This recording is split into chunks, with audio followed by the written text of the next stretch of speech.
My shit ice cold, Trae Young. And you know I wear my heart on my sleeve. You hitting all the reads. Pack your shit like you finna leave. I go and hide your keys. Put you in position to win. Bless you without a sneeze. Bust you down in all the VV. Yeah, we was getting cheap. Overplay my part, I can't breathe. I feel the pain in my lungs. I thought we really was one. My heart cold like Trae Young. Overplay my part, I can't breathe. I feel the pain in my lungs. I thought we really was one. My heart cold like Trae Young. Shit ice cold, Trae Young.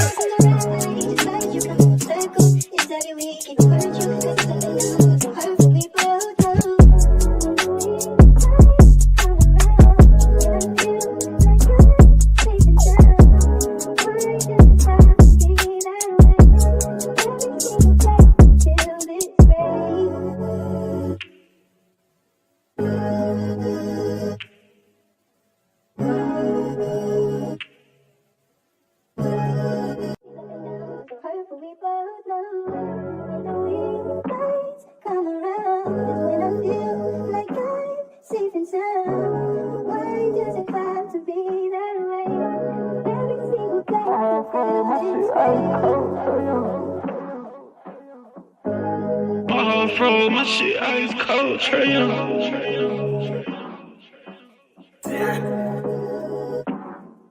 And you know I wear my heart on my sleeve. You hitting all the reads. Pack your shit like you finna leave. I go and hide your keys. Put you in position to win. Bless you without a sneeze. Bust you down in all the VV. Yeah, we was getting cheap. Overplay my part, I can't breathe. I feel the pain in my lungs. I thought we really was one. My heart cold like Trae Young. Overplay my part, I can't breathe. I feel the pain in my lungs. I thought we really was one. My heart cold like Trae Young. Shit ice cold, Trae Young.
Hello, testing. Can y'all hear me now?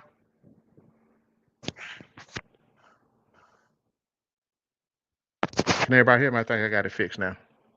Had to reset it. It's wireless. Damn, still can't hear me? Oh, okay. What's up? What's up, everybody? Thanks for tapping in, man. Just want to do a show and talk about the additions we made this year and kind of the expectations. So, get on, jump on up here. Shout out to let's see who we got up here. Of course, Cujo back. The GM presents. The Pluva, welcome back again. My boy Marion, Sports and Society. Taz the Looney Tune. Shout out to SS. Welcome back in. Welcome back again. We can K funny. We can hear your sign language. And Kool Aid, Craig, Michael. Yeah, I think that's about it. And what's up, G and Carl? Yeah, thanks for tapping in, man. So, Carlos, thanks for tapping in. We're gonna talk about these Hawks as usual, and kind of the players we acquired over the offseason, and we just picked up another guy. Just see what everyone's thoughts is on it. Give me a second. Let me pull them up here so we can discuss. Somebody come, hey, oh, let me drop that damn link real quick while I'm tripping. Drop the link for everybody to get on. Just a second.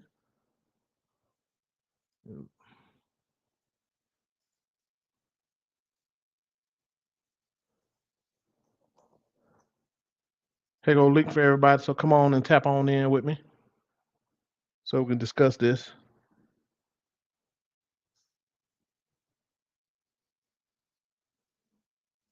Here, here. So they got the link up in the chat. Let me bring up all these guys, and then we can discuss and what we expect. Out of these new additions, how they can help the team. Help put us on the winning side of the equation. Give me a second here.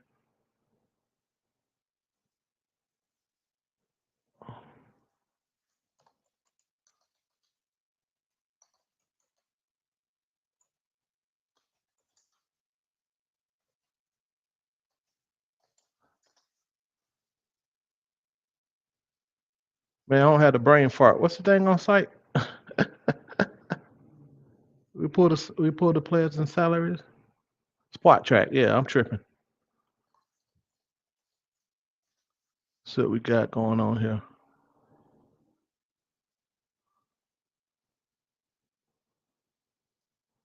So Kool Aid, turn your camera on, man. I Oh, well, you got it. got you got two. Hold on. Yeah, you got. Let me drop this. You got two. Let me kick that profile from the studio. What's happening with you, man? Not Still now too you got the much, Falcons hat man. on, right? Still Yeah, I too got the much. Falcon hat on, man. Yeah, I gotta get some of that Falcon vibe over here, man. Oh, I feel yeah. I can't wait. Georgia and Falcons on deck. So I can't wait for Yeah, that man. kickoff while we Yeah, start on. man. Folks don't know. I don't just do basketball. I love football as well. Um, Yeah, I do too. I mean, for the most part, Carl look like Dyson been looking pretty decent. So Yeah.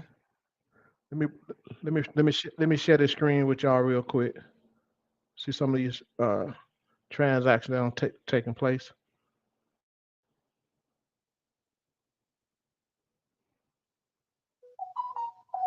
Boom, boom, boom, boom, boom, boom. Boom. All right, thing slow motion on here, ain't it?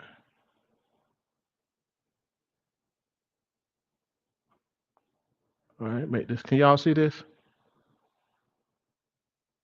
You see that Kool Aid? Yeah, I can see it. I could make it bigger though. Yeah, that's hold on. What I'm trying to do. Yeah. So, I can see it though. Let me let me stop sharing this. Let me. Oh you can see it now. Make sure ain't big. Yeah, I can see it. Yeah. So right now, let's look what we're looking at here. All right. So Denver twin. Why they still have a cap hold? Let's see here. 1, 2, 3, 4, 5, 6, 7, 8, 9, 10, 11, 12, 14, 15, 16, 17, 18. So we get 15. All right, well, we got camp, so we don't have to drop anybody right now. We just picked up Dominique, which is a Georgia boy. Got him on that last two-way. So trying to figure out who's gonna be. Wesley ain't gonna be back. I think Dylan Winter. I think they undrafted free agent. Okay, but they still a cap hold. Okay, how that may be. I mean, I think we talked about our boy. Let me see. Hold on for a second. Oh, yeah, 'cause we talked about Zachary. What about this new kid, Dominique? What are your thoughts on him? I mean, I'm not expecting him to be a world beater or anything, but what are you guys thoughts on him? Well, I like him. I like him What are your better than thoughts on him? Bruno. Cool. I like him a little bit better than Bruno. I see he shoots 76% from the free throw line, and he ain't scared to shoot a That's 3-point excellent. shot. So and he young. He just 21. So Hey, so he can stretch on. yeah, Yeah, so I haven't saw too much about him. I remember him, being from Georgia, but I ain't really been following him or anything like that. You know what I'm yeah. saying? So I think just one few things I looked up real quick earlier when it was posted that we got him. Hey man, hey, free. We had to. I mean, Yeah, that's a good pickup. You know what I'm saying? They're gonna run him in two-way. That's a good pickup. I think, yeah, you got Bruno. Yeah, we know what Bruno gonna do, but I think that was a good pickup for what it's worth. I mean, I don't expect yeah. any game changes. It's too late for game changes. All those deals are Well, done. You know what I'm saying? So, I'm good yeah. with that. It's just that he looked more like the Hawks DNA, and it looked like with the way Yeah. we got Hold injured on. last What's year. that? What's that DNA? What's that DNA? Where it's more like athletic stretch Yeah. individual that can score with a good personality. I mean, you know what I'm saying? Uh, some guy that try to stay out of trouble a little bit. But most of it is Hmm. stretch athletic, and develop his own shot, dribble. Okay. Uh, you know, I hope they continue with that. Looking at that free throw line, keeping that free throw line at about 70% and above on these guys too. So hope they're part of the DNA too. Yeah. So Welcome, Marion. What's going on, yeah, Yeah. I fellas? hope So like when yeah. we So go like I through said, with it's what's happening? Go ahead, Kool-Aid. yeah, I was just saying if we go through some injuries, hopefully this gonna be a good bench that can sustain us with so many guys that Well, can cross over in position. We got guys that can mhm. play 2, 3. Cause this guy right here, like he could play 3, 4, and 5. It's same thing with Roddy. Roddy can play. Yeah, He can play three, that's kind four, of and I was five that was too. what I was thinking. Yeah, you looking at a lot of guys that can play 3, 4, and 5. Man, that can, Mhm. you know. So I'm just looking at that. Yeah, So yeah. I didn't know much about Roddy until I looked at him. So I like what I saw. And what you think, Mary? What's your take In terms of starting with Dominique? Dominic Barlow, Go I ahead, think buddy. that he's a good two-way guy. I think that he's young, he's got a lot of potential. So as we look at him as a two-way guy, if we ever, like Kool-Aid was saying, if we ever get to the Hmm. place where we are as injured as we were last year, this guy might be able to carry a little bit of the load, similar to what Bruno did, but probably a little better because I think he's a better scorer and a decent defender. In terms Okay. of the other one, Roddy, I'm not so much sure, but I guess we'll get around to that. Roddy was a big time player, Okay. man, with Okay. Memphis. So he a little muscular dude, play hard. Uh, One of the guys that I saw one guy talking about him. He was a Sun fan, and he knew him of playing over there with the Suns at one time, and he really Hmm. vouched for him a lot about how Okay. Roddy can be helpful. So Roddy kind of reminds Okay. me of Kenny Lofton Jr. He's about that Yeah. same body type, not tall, but he's very physical, and he got good moves around the post. So in a way, he reminds me of Kenny Lofton Jr. Yeah. But Yeah. go ahead. Go ahead. I'm sorry. In No, terms I'm of in saying terms of I've heard that comparison. That's why I've been hearing that comparison. in terms of trading EJ Liddell for him, I think it may have been more so because he came out of Memphis, Taylor Jenkins system, so he might know a little bit more about. It might be a little more familiar with Snyder's system than Liddell might have been. Is the only thing I can guess That's an because excellent point. you don't yeah, give up they size. did You don't say give up that. size that much. Uh, and Right. and Liddell had good size, and he showed pretty good strength in summer league, and he was cheaper. That was what baffled me. Yeah. Is Liddell was he was cheaper. So we took a more expensive player in trade. Yeah, it was like what you Yeah. said. That's what I He heard played bully also ball. He about played bully him to ball. play that. Yeah, and hearing that he knew the system, Yeah, knowing that he coming in and not having to be taught anything versus Liddell, he come in already Right. knowing the system that he about to go into. So it's shouldn't be hard for him to Uh-huh. grasp if we need to play him. Yeah. Well, I feel real quick. Shout out to Dave joining and Carl and Kareem. Appreciate you guys joining. Yeah, I agree, man.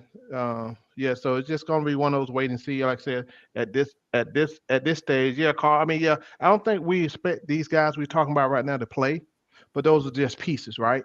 Those are young pieces that we can Yeah, add and continue to add to the squad to see if they can get developed, right? They got some promising talents. Okay, yeah, I ain't saying they world beaters or anything, but overall, yeah, I'm cool with that. As far as what's going on. Who we have next? Um, so Keaton Wallace on this two-way. When do we get Keaton? we got I'm him while he tripping. was in summer league after the first summer league game. Okay. Oh, that's that guard, right?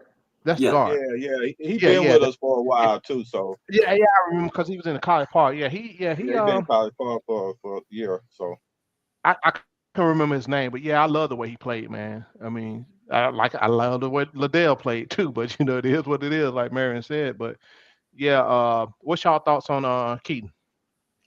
well, my point, he's a Trent Forrest replacement, but he's a little bit better than Trent Forrest. I think he a little bit. I think he controls himself a little bit better than Trent Forrest and shoot a tad bit better than Trent Forrest. So Agreed. you know, so that's the only thing I can see there. So they like Trent Forrest. That we had to use Trent Forrest a lot in the last 2 years when people got hurt. So Yeah, we hopefully, did. if it come down that that if we have to use Keaton, at least we have something a little bit better. yeah. The one thing about Keaton that Yeah, stands out, that I saw that stands out, is that he was aggressive. While we were playing, especially in that first summer league game, whenever he got in the game, he was always attacking. And I think that's something that we need. We need more players that attack. We got a whole lot of guys who can stand on the three-point line and shoot threes, but we need some guys who don't mind going inside and attacking too. Yeah, Taz the Looney Tune is bingo. right. He a dog and aggressive. He seemed like he was aggressive and could be a dog. So that kind of player, and he's Yeah, been with soon our that system. ball went up. Yeah, Somebody you don't want to turn down. I agreed, man. I love, like I said, I ain't watched too much college parts. So I'm like, when they said, I'm like, who is this dude? I like them hard, like you said, man. And that's the thing I be talking about. We don't put pressure on defense, right? Like that's why shooting's fine. We need Trae can put pressure on defense when he drive, but Mhm. we need to do more as a team. We got to put pressure. When you have something like that, they make you play defense, and that's one thing I really want this squad to change, right? So, and like Dave said, man, and a lot of people, you know, for a lot of people down on this roster and these moves, I'm not really down on 'em, based off because when you sit back and look at what we actually got and what we already have, I, I'm kind of excited. I'm really excited to see. Again, for me, I don't expect no changes overnight. Let's be 100, right? These are young guys. That's why I always say let these young guys play because I think for me, from what I've seen, let them play. Because again, these guys come to NBA 19, 20 for the most part, right? That's They true. ain't developed. They ain't developed to even to be able to go through that physical schedule these 80 some games. How many games they play in college? 20 something. That's if you you know go to playing a conference playoff or whatever. You playing 80 something games in the NBA. What is it? 82? I can't remember, man. 82. It's 82. You playing 82. They ain't built for that. Their body's not built for that. They 1 year out of high school. So that's why only a few people can come in this league. Like Trey come in first year and produce. Everybody can't do that. And we gotta understand, just don't be trashing these young fellas like they ain't this. Even we look at Sar, he didn't look too good in the summer league. Dude still 7 foot and can dribble and whatever, right? So I'm not gonna trash him. I mean, he looked like he was disinterested in the game and lazy like people were saying. So he looked that. So, but again, it's gonna take about 3 to 5 years to see what these guys are really made of. But I'm kind of I'm cool with these young guys that we have on our squad because I like how damn, I gotta give Lynch a little credit. I like the people he picked up, right? The guys with length and stuff like that, right? And that's what we need, and defense. So two of the key things we really needed to focus on. So now I just want Quinn to do the right thing and don't coach a system, coach for these guys to succeed. Using their best attributes, right? Yeah, Quinn has to put him in position to be good. He has to put him in position to win. And that goes with knowing who your players are. Correct. One of the things that I liked about this squad is that in terms of positional size, we got it. And that's something that we was lacking. We got positional size. In terms of depth, you might not like it, but we got depth. And in terms of defense, I think that's where we won today this offseason is that we picked up 2 good defenders, 1 possible all defensive team type guy. So things are looking up. Yeah, I agree, man. I agree. Then you're looking down this roster, man. It's just like, yeah, we got the size for sure. We shouldn't get abused as much. Go ahead, Kool-Aid. What I like, man, like I'm gonna go back to the things, the interchangeable of the players, man. I was just gonna get to that. Yep, multiple positions. It's where I'm looking at, man. I'm talking about like, dang, man. I'm like, somebody get hurt, man. You ain't gonna have no problem playing Vic Krejci at the 3. You ain't gonna have no problem playing him at the 2. Somebody get hurt, you a 1, exactly, a 1. So you got this, and you Jalen Johnson himself can play 3, 4, and 5. I'm like, Mo Jeek himself can play 3, 4, and 5. I mean, like, you got Zach, he can play 1, 2, 3. I mean, easily. You see what I'm saying? And then, like, we got Bruno couldn't do no more, play no more. Well, he was a center. Now you just went and picked up a guy who could play 3, 4, and 5. You looked at Nance. Nance was a 4-5. Yeah. You see what I'm saying? Cody Zeller, in actuality, you look at Cody Zeller, he's a 4-5, even though he's 7 foot. Yeah. Well, let me ask the question. Go ahead, man. And y'all can help me out with this. Who's in our 10-man rotation? Let's say we had a 10-man rotation. Who is in our 10-man rotation? What players are in our 10-man rotation? For me, Mary, it's hard. I had to really sit down and think about it because of what Kool-Aid said. We got a lot of versatility, right, out there. Is what I'm thinking. I can't say right now. Holler at me about 15 games in the season right now, right? Well, give me 5. 5 definites. Oh, well, you got some 5-star. You got Trae. You got Ricochet, Hunter, JJ, and Clint. That's my starting 5, right? Okay. So I guess I can come. So double O. I'm gonna say double O, Dyson, Bogey. I'm trying to double O, Dyson, Bogey. Got double O. Kobe, you need to go and put him out there. And who I'm missing? I got big. You got either Nance or Gay. Yeah, I was thinking, but I might have to run Nance. I'm bored. Well, now I'm gonna throw Gay out there. All right. There you go. That's my 10. Kool-Aid, who you like? Top 10. I'm gonna think like me, and then I'm gonna think like the coach. Okay. Okay. Don't do that. I'm just gonna be real. This is what I. Don't do that. But with me, man, my starting five would be Trae, Dyson, Zach, Jalen Johnson, and Clint Capella. That's my starting five. Then my second five, I'm gonna let the vets get a chance to play. Okay.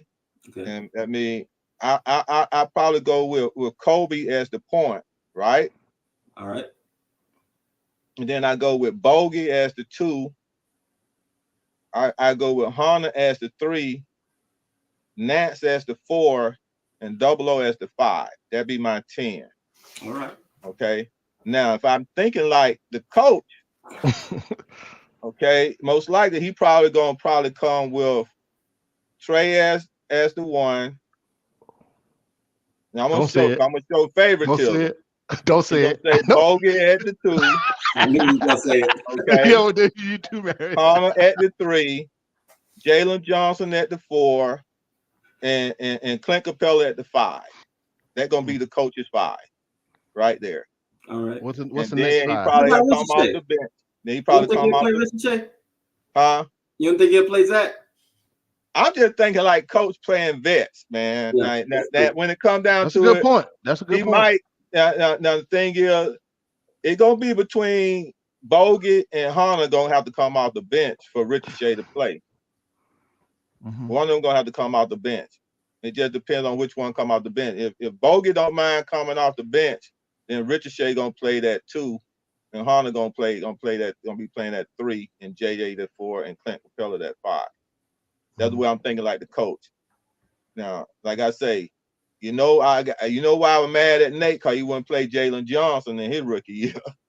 Oh yeah, but we already know why. So I'm thinking that, yeah, I understand what you said. I wanted him to play, but then at the same time, I'm just thinking that if he thinking like Nate, and we saw him do that last year, when I thought that Kobe Buffkin would have played in front of Patty Mel, right? I know he was hurt, but even when the time when he was back, he still favored Patty Mel till they had to make that little 3-way trade. You see what I'm saying? No, crazy. Yeah. So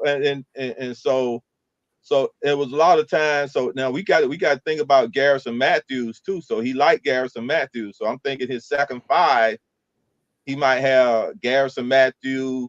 So Vic Krejci, they didn't give Vic Krejci that 4 that contract for nothing. So I'm thinking coach probably come back with a Kobe, a Vic Krejci, and Garrison Matthews, since they interchangeable. Vic Krejci, and you probably have Kobe, Vic Krejci, Garrison Matthews, Lance, and Double O. Nance and Double O. That's what I'm saying with the coach. Thinking like coach. He gonna be playing his vets. Yeah. Hey, I don't disagree, but one thing about it though is that coach likes to run a 9-man system, not a 10-man. Yeah. And we got a lot of players who might not make the cut that should be making the cut. In my opinion. I agree with you, Kool-Aid, on your top 10. I agree. That's what 10. You got. What you got, Marion? I had the same top 10. I got Trae. I got Ricochet. I got Dyson. I have I have JJ, and I have Capella. Okay. Mainly because I want to start off with I want to start off with strong defense and positional size. I want to set the tone, in other words. Let me ask you something real quick before you go on. So you don't think Hunter provide that size? Oh, I agree. Okay. But the thing about and Bogey is good. But the thing about it, Bogey could have won. Oh, no. I ain't talking about Bogey. I'm talking about Hunter. I know. Oh, let me finish up. Bogey could have won 6-man this year, and that's the reason I don't want him starting. And I think that coach might start him, but he could have won 6-man. He's real good coming off the bench. And the other part about Hunter is that when we brought Hunter off the bench, he looked good. I think he plays better when he don't have a lot of pressure on him. And plus, we're gonna have to find a way to make his time on the court last, because he has those injuries. You got to stretch him out, man. Yeah, you got to stretch him out. He had a good year though. It was his first healthy year, right? Definitely. So, he had a great year. I mean, I was talking about as far as health. His shooting was at 38%. Mm-hmm. Well, he missed about 20, 22, 25, 24, 25 games though. But his shooting was at 38%. Game. Okay. Yeah, he was missing games. His shooting was at 38%, and in terms of 3-point shooting, that's pretty good. If we can get him to get some rebounds. Cujo's stupid. But he right though. You're right though. Yeah. Yeah. If we can get him to get some rebounds, I think he'll be all right. But I think we should see what the young man got, what the rookie got first. Yeah. Another thing that I keep talking about, and that was kept pissing me off. We need to get up and down the floor, man. We need to get to it, man. I mean, we got some young guys. Let's get up and down that court. Clint's still one of the best rim runners in the game. People don't understand that. The way he's one. Let's get up and down the court, right? And I mean, we got subs. Tap your head. Because if we can score, we already agree we can score. Even though they need to be a little bit more efficient, but I think they'll be efficient on that transition. They got too many athletes out there on that transition. Yeah. Right. So let's put pressure on them. Stop this walk. Get it. Trae fast. Everybody fast. Throw that thing up off the rim or something, or just go to the rack, jump over it. I mean, it's so many options in transition. You know why we got that breakaway foul stuff being called, because LA used to run so much when they get that ball, man. Mm-hmm. They start grabbing them. Celtics say, "Oh, we better start grabbing these guys." So I mean, that's why I want to see some of that LA. Since we got all these guys that can snatch and dribble down the floor, man. They can snatch and go. Yeah. Real quick. Shout out to Steven, DJ and Card for joining. Who I missed. Hey, shout out to Atlanta Sports Media, and welcome John to the chat. What's up, John? What's up, John? Steven, I like that fish. That fish picture looks good. What's up, John? Gentlemen. How you doing, man? We just talking about these new additions onto the team, bro. Yeah. What you got? You ready to cook, ain't you? Well, see, I got a show coming on in about 40 minutes, and I said I'd come in here because I've been missing you guys on the weekends. Either you all will get on before I wake up, or be on after I go to sleep or something of that nature. But we ain't been on that much, John, so you ain't really missed a lot. Yeah, well, see, that's the thing. See, y'all ain't been on that much, and see, I want to catch y'all while you're on. Hey, hit the notification, bro. Turn on the notification. Well, I got it. Okay. Well, I didn't put enough water in the phone. That's what it is. Overheated. But gentlemen, and you know how I am. You know how I am. I'm from Missouri. You gotta show me. Y'all gotta show me something. Y'all definitely got to show me something, man, because I've been suffering with this thing for the longest, and I'm slowly remembering some things that you were talking about, you Foot Marion, as well as you, Kool-Aid, the last time you guys got together, and it was one point that I wanted to discuss with you for the time that I have here, and I think it was somebody there that was talking about the points in the paint. Defensive or offensive? Which one? Points by the opposing team? Oh, us. Okay, us going in the paint. Okay. Us going in the paint. And I think I quoted those figures in a post that I had from 0 to 3 feet, what the team was doing, from 4 feet to 15 feet. I remember. And the thing is, it's not just Clint. That's one thing I wanted to make sure I cleared up. It's not just Clint. It's us.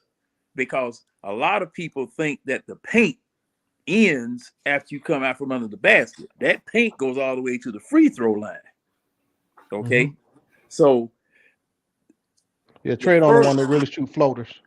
Yeah. And see, the thing is that, depending upon your angle going to the paint, some of those points aren't called as being in the paint. It's released outside of the paint, angling toward the basket. So my thing is that We need someone, and I was looking at Joker today. And I've been watching them playing. Everybody is trying to say that the old school center is dead.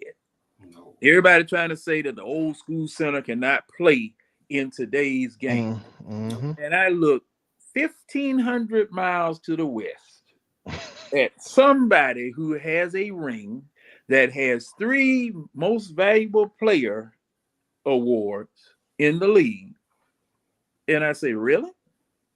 The center position is dead? Then I remember a game where Joker went against the defensive player of the year, and it was just like the man had a label on his back, shake well before using. That's one. Yeah. Well, welcome back, John. Yeah.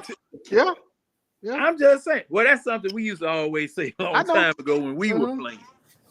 I mean, he shook him. He went up under him. He ducked behind him. He put the ball in his pocket, took it back out, showed it to him, flipped it up. I mean, it was a masterclass in how to play the center position.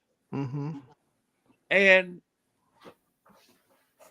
for all of the protestations that everybody else makes about, okay, I want athletic wings, I want this, I want that. Now, one thing that I saw, and see Cujo trying to doggone bait me. Yeah. Hey, John, we were talking about you earlier today. We had a show on. Hey, Cujo, don't get us in trouble already. Cujo waiting on that one. Don't get us in trouble, Cujo. Oh, they took a post down. On Atlanta Hawks home court because I was complaining about the fact they had 3 female referees on the floor in a game, and I said, now mix it up. I didn't get a chance to respond to it. They just snapped that. Oh, John, you shouldn't start it. But at any rate, let me get back to my point that I was trying to make. I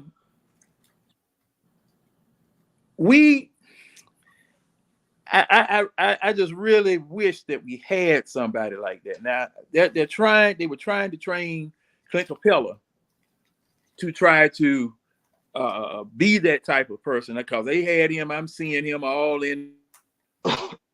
John, what happened to you, man? Went black. Cujo got him. Put that hook out on him. Snatch him out of here. Pull the plug. Put the plug on him. Cujo got him.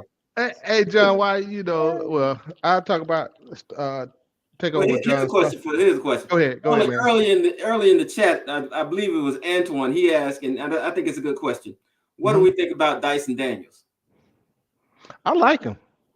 My only thing is folks haven't anointed him this greatest defensive stopper. I'm not taking away from his skill, but let him do what he does, right? But just like he the best thing in the world, right? Dude ain't even started yet. I love the pickup. Let the guy continue to develop. Let him get on a good team, get on to the team. Let's see, you know what I mean? At the end of the day, it's not one individual, it's team defense. If he's a big addition to team defense. He gonna cover up a lot of stuff and help us in a lot of ways from a team defense. We just got to start talking, play more defense. He's definitely a welcome addition, in my opinion. You know, he ain't trash. And people.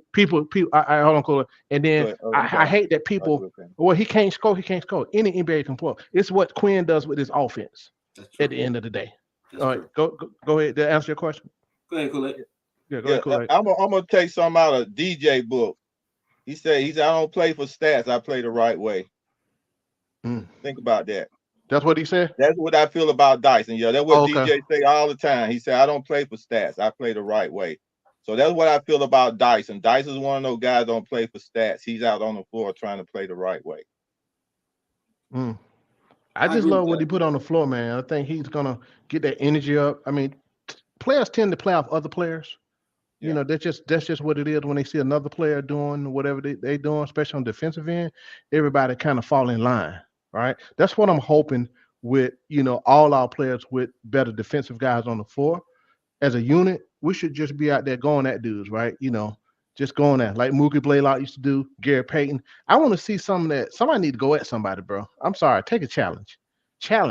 You know, get the energy up. Go ahead, Mary. I would expound on a little bit of what Kool-Aid said, playing the right way. I was watching, I told you I watched a little bit of the games between Australia and Canada. And he was playing defense. He was playing his man. And the man behind him, where we usually get killed, backdoor, he was wide open backdoor. All of a sudden, when he looked at the point guard, I watched him decide automatically, I need to get back here and get this man in the back. And he went over there and picked up the center. And I said, you know, that type of basketball IQ on the defense is exactly what we need. We need somebody who won't stand there and get backdoored, who don't get caught up watching the play, who is always thinking on defense, what can I be doing? And I think that's what Dyson brings, along with he got good positional size, he got good hands, he can get steals, he got good timing. He's a player. I see why he was picked in the lottery a couple of years ago. He's a player. It's just that we got to give him, as you said, we got to give him a little time to develop. But I think that we right on the cusp of him developing. Yeah, he already coming in and showing what you can do. And real quick, shout out to Larry for jumping on in. What up, Larry? Come on up. And Larry, finishing. Go Braves. Shout out to Damon for jumping in too. And our boy Raj. John, he ain't came back. John, you get your thing fixed yet, bro? Yeah, man. So no, I agree, man. And again, that's why I'm excited to the guys we have right now. I know a lot of people are not, but I'm looking at it purely from a basketball sense. We got better in two different ways. I think you said, Marion, 2 ways. Yeah. The size, I ain't gonna say the other L word because y'all keep clowning me about this Paul crap, and defensively, right? And so when you have that, and I mean that a lot of that was all Achilles heels. Now we just need to play smarter basketball. And Quinn, I'm telling you, everything is on Quinn right now. You know, it's Quinn's responsibility to put these guys in a good position to win. We have enough. I ain't saying we're going to go out here and win a championship. We should be able to compete. We was competing last year with what we have, even with all the injuries. We had enough talent, even though folks didn't think we had enough talent. We had enough talent to compete. We were just playing dumb basketball. Yeah, and what Dave, you said you're concerned about Dyson not developed in the system. Well, see, takes the word system out of it, right? We too many times we talk about system itself. System is what you make of it with the players you have on the squad. It's what I hate a lot of time when people keep talking about when Quinn comes to the system. That's like fitting a square peg in a round hole. It's just you have to coach and put these guys in position to play up to their talents that they have, not what you want to do, because they're never gonna work. If you want, that's why. We ain't really got no shooter. Bogut is probably the best shooter out here, and he's streaky, right? And that's why, again, going back to what you're saying, that's why I like him off the bench too, Marion. He's a shooter. He's streaky. We can't forget about Garrison Matthews too. So yeah, he's streaky too. The league in 3%. Yeah, he's streaky too. He would lead the league in percent. Yeah, he hits a lot, but he's streaky. Yeah, I mean he's a shooter. Both of them 3-point shooters. I'm saying, yeah. So no, I agree. I mean, I know why they kept him. We know why Quinn kept him, and that's fine. So now we get a little bit more ball movement, people moving, cutting to the basket. They do have wide open shots, and we can pick at the basket or kick it out. I'm gonna tell you. I always say that Quinn lose the game in rotation. Mm. And right now, like I say, we're having this interchangeable. If Kobe, whoever come off the bench and play behind Trae Young, is going to be the key to that success. And if Kobe is that guy, and he come off the bench and perform the way we expect him to perform, it's going to be hard for Quinn to mess up the rotation with the bench that we have. With all the interchangeable and with the bench that we have. I mean, you imagine Trae Young come out, Kobe come in. And he might even come out and put Kobe and Vic on the floor together. Mm. I mean, you can't mess up with that. Can I interrupt real quick? Ask you a question. Both of you guys. I mean, my bad. Because what I would think before I forget. You know, I'm old. I forget. Everybody's talking about Kobe coming in as a point guard, right? I'm not sold on Kobe as a point guard. I wasn't when they ran him in summer league because looking at what he did in college, he's a 2.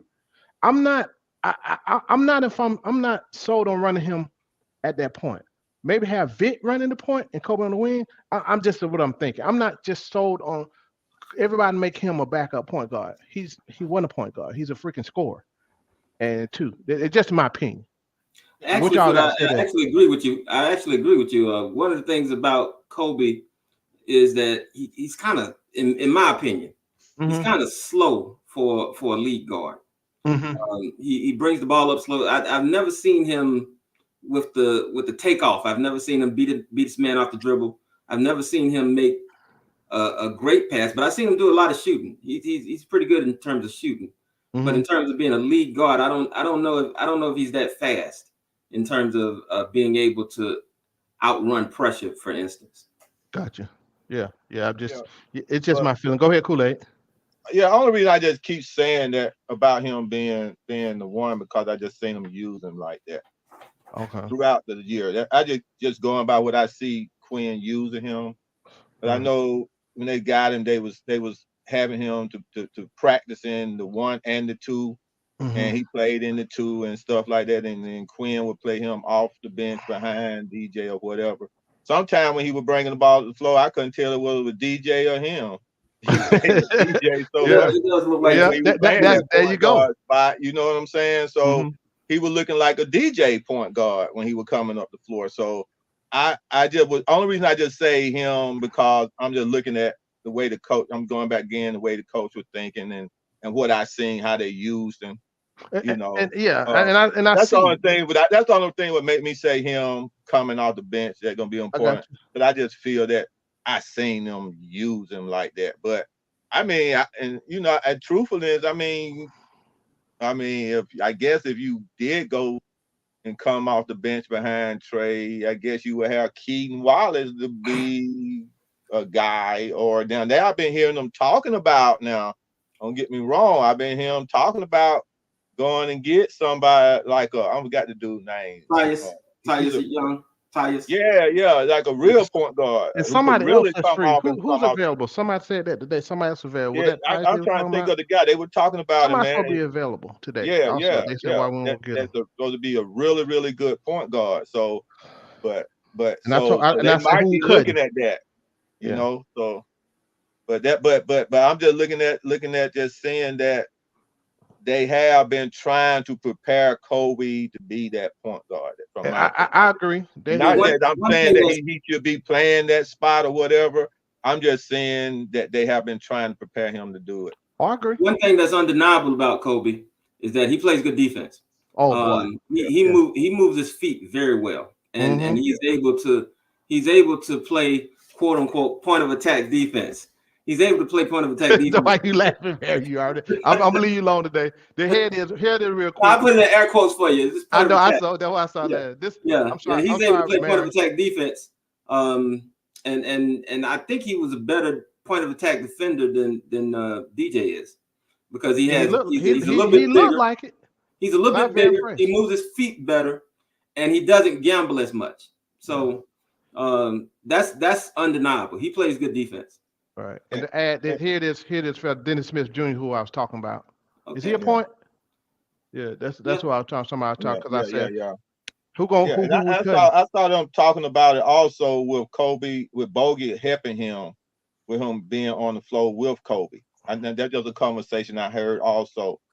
You know, and I listen to Roland a little bit, so he talks about Kobe and Bogey being together on the floor together with Bogey helping him out in that position. You know, like I was saying, we are interchangeable. So when it comes down to it, you know, Bogey can help him out, and it's gonna switch back and forth. I'm looking at them switching back and forth, either though one might be SG and one might be point.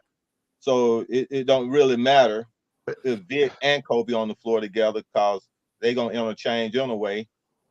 And Bogey gonna interchange on the way. Bogey gonna got better way. He can handle the ball and interchange. So So it being interchangeable is gonna help a lot, man. I'm just looking at interchangeable stuff. It's just gonna help a lot. When we talking about positions, sometimes we be talking about position specifically, and we keep forgetting we got interchangeable. So when we putting them on the floor, they're like me and Marion be saying who's on our thing. I be putting Dyson at 2. You be putting Dyson at 3. You see what I'm saying? But really, Zach and Dyson is really interchangeable, and you're gonna see the game, and they might not even look like that 1 and a 2 or 2 and a 3 when they moving. You see what I'm saying? Before we move from this, let me just say this one thing about the interchangeable. Most of the positions are interchangeable, except I agree with Stephon Marbury. He said a long time ago, point guards are born. I agree with that. You are born a point guard. You can't just become a point guard. Yes. It's something about a point guard where he has vision and he can get the ball there. And I know we got a lot of combo guards in the league, but all these combo guards in the leagues are not necessarily point guards. They can handle the ball. They can dribble, but can they run an offense? Do they have vision? Can they get the ball there? That's the thing that makes a point guard different, in my opinion. I was listening to somebody talking about Andre Miller, and he was saying that he was playing big man for Andre Miller. It was your guy who I know you're talking about. I remember that. Yeah. I remember that. Exactly. And he said Andre Miller was too short, and he couldn't see Andre Miller. Andre Miller said, when you get down in the post, just go up to the rim. And he said every time he went to the rim, the ball was there. The ball was there. That's a point guard. A point guard can tell you what to do. He can direct the offense, and he can get the ball there. And we don't have that with every combo guard that's out there. No, we don't. And the closest thing to Trae, and that's one thing I want Trae to improve. Trae has floor vision. That's the thing. He got vision and he can get the ball. He got vision, and that's another thing. Floor vision and understand the IQ. Trae has it. I just want him to be a little bit more of a director, because he's more than capable. Because he see that floor well. You know, I just want him to be more of a. I need to see him lead more, if that makes sense, right? I think now the other stuff can, because I think he's more than capable. He's more of a leader and director. Man, the sky. Thank you, Vision. Sky, the sky. He ain't no dumb dude, right? And go ahead, John. Hold on, real quick. Let me for John, before you go. Hey, somebody just jumped on. Let me recognize folks real quick. I'll come back when I come back, but I'll come back to it. But yeah, go ahead, John. Oh, sorry about that, gentlemen. I had a very important call I had coming in. Oh, that's why you went dark. Who's like, what are you doing? Yeah. Well, these iPhones, when the call comes in, they throw y'all in the garbage can. I don't know. I guess that's iPhone protocol or whatever. But this is why I emphasize people knowing what to do. Now, everybody used to criticize Nate McMillan, and I was listening to somebody talking about Nate McMillan. Matter of fact, that was on your last broadcast. What was his name? He was on the last broadcast talking about the game that passed Nate McMillan by. The young he was too old. He was too this. Yeah. This is the thing, gentlemen. Nate McMillan is going to coach you from a standpoint where you're supposed to bring some prerequisites with you when you come to a team. Okay. When you're in the pros, your head coach is not supposed to be teaching you ABC 1, 2, 3. IQ. Yeah. And more, these people are coming in not knowing how to pass, not knowing how to set screens, not knowing how to shoot, not knowing floor spacing, not knowing anything about the game except, okay, we're going to run and we're going to try to lay up and we're going to dunk and we're going to twist our face up and look all mean and crazy in the camera and all that type of stuff. That's that AAU, John. That's that AAU. Yeah, there it is. And the thing about it is, you've got to practice, not play all the time. You got to practice some, all right? For your coaches, for your people to fine tune and tell you what you're doing wrong in the game. But the emphasis now is getting out there, showing yourself, like I said, doing all kind of old fancy stuff beside the fundamentals of the game. And Trae Young your point, Foot, you want him to be more, I guess, of a point guard than what he is right now. Sherman Douglas. But the problem is Trae Young has been forced into this role because of the fact that the team, he ain't got nothing around him. That's true. You don't have nothing around him. You remember I was telling y'all this way back 2 years ago when Trae Young's shot was off. All right.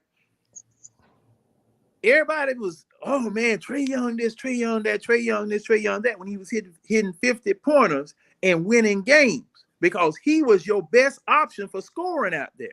Because when he would pass it to somebody else, these jokers would miss the shot. You know, the man would drag the whole team, the other team, 50 people out the stand, and the water boy to the basket and kick it over there. That's number 2. You know, and kick it over there to Bogey, kick it over there to Herder, kick it over there to somebody. Clink, clink, clunk. Wasted trip. That's why I was emphasizing having a center with some moves down low. Because if you go down there trying to shoot a three-pointer and come back with 0 points on that trip, you don't have no points on that trip. You're going back down the other way, they bust you for 3 points. Boston does it all the time. We go back down the floor, somebody else takes a three-pointer, misses it. You had 2 possessions with absolutely nothing. If you go to the basket, just like you were saying, Foot, if you go to the basket, if you have somebody under the basket, the man can at least get fouled and go to the free throw line, take some time off the clock, get you something for that offensive trip down the floor. That's what I'm emphasizing. Right. That's what I'm emphasizing. Bring me something back, whether it's 1 point, 2 points, 3 points. Bring me something back from your trip that you took down to your basket as many times as you possibly can. But we don't do that. That's no, how. And I'm gonna break it down. Why? I'm gonna break it down. Why? You want to go first, Foot? Yeah, I go. Then you go. So this is the problem with us offensively. I think me and Maren have been talking about. We talked a little bit about the offense today. This is the problem when the offense. When the offense is sitting around with somebody like Trae. Trae is a scorer. He's going to be a scorer, right? And I don't want him to change as a scorer, right? I think last year, when DJ came, was it last year? He was trying to play out the ball, right? And I said, dude, that's not your game. The dude been playing. You have to play your game, right? You have to stay aggressive and play your game. You can't do what somebody. He need to be what he is. I just want to be a little bit, change a few things up. But I said, dude, go back to what you're doing. That ain't you, right? But this is where the offense comes to play as a whole. And this part is not Trae's fault. It's how this offense is run, right? Especially the last 2 years, it's too much standing. Because if they're standing, then guess what's going to happen? They're going to key in on Trae. And guess what also going to happen? Them dudes' shot going to be broke because they're not in the rhythm of the game. You feel what I'm saying? This is where I keep talking about Quinn, right? I can't blame Trae for that. That's a Quinn issue, right? Well, Foot, but see, Foot, you remember me and you all the time. Whenever we get on the panel, what would we say? If we move, we win. If we stand still, we lose. That was true under Nate, and that's true everybody. Under Quinn. Yes. So my thing about that is that, okay, Trae, number one, Trae, since you the point guard, you need to get in some doggone running shape, son, because you have got to be the one to move. You pass the ball, because we documented time and time again. Yep, we did. Once Trae Young passes the ball, he goes stand someplace. Okay. The rest of the offense, the rest of the people out there, they don't move. They just stand still. Yeah, they stand too. Yep. They just stand still. But the thing is that I remember San Antonio with Tony Parker and Ginobili. Them jokers were moving, running, setting picks, doing everything. I mean, you couldn't get a bead on them.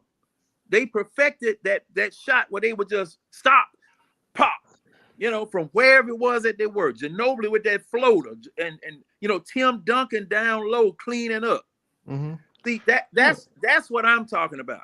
Right. And you know, we had that to a certain extent when he was here, when Budenholzer was here.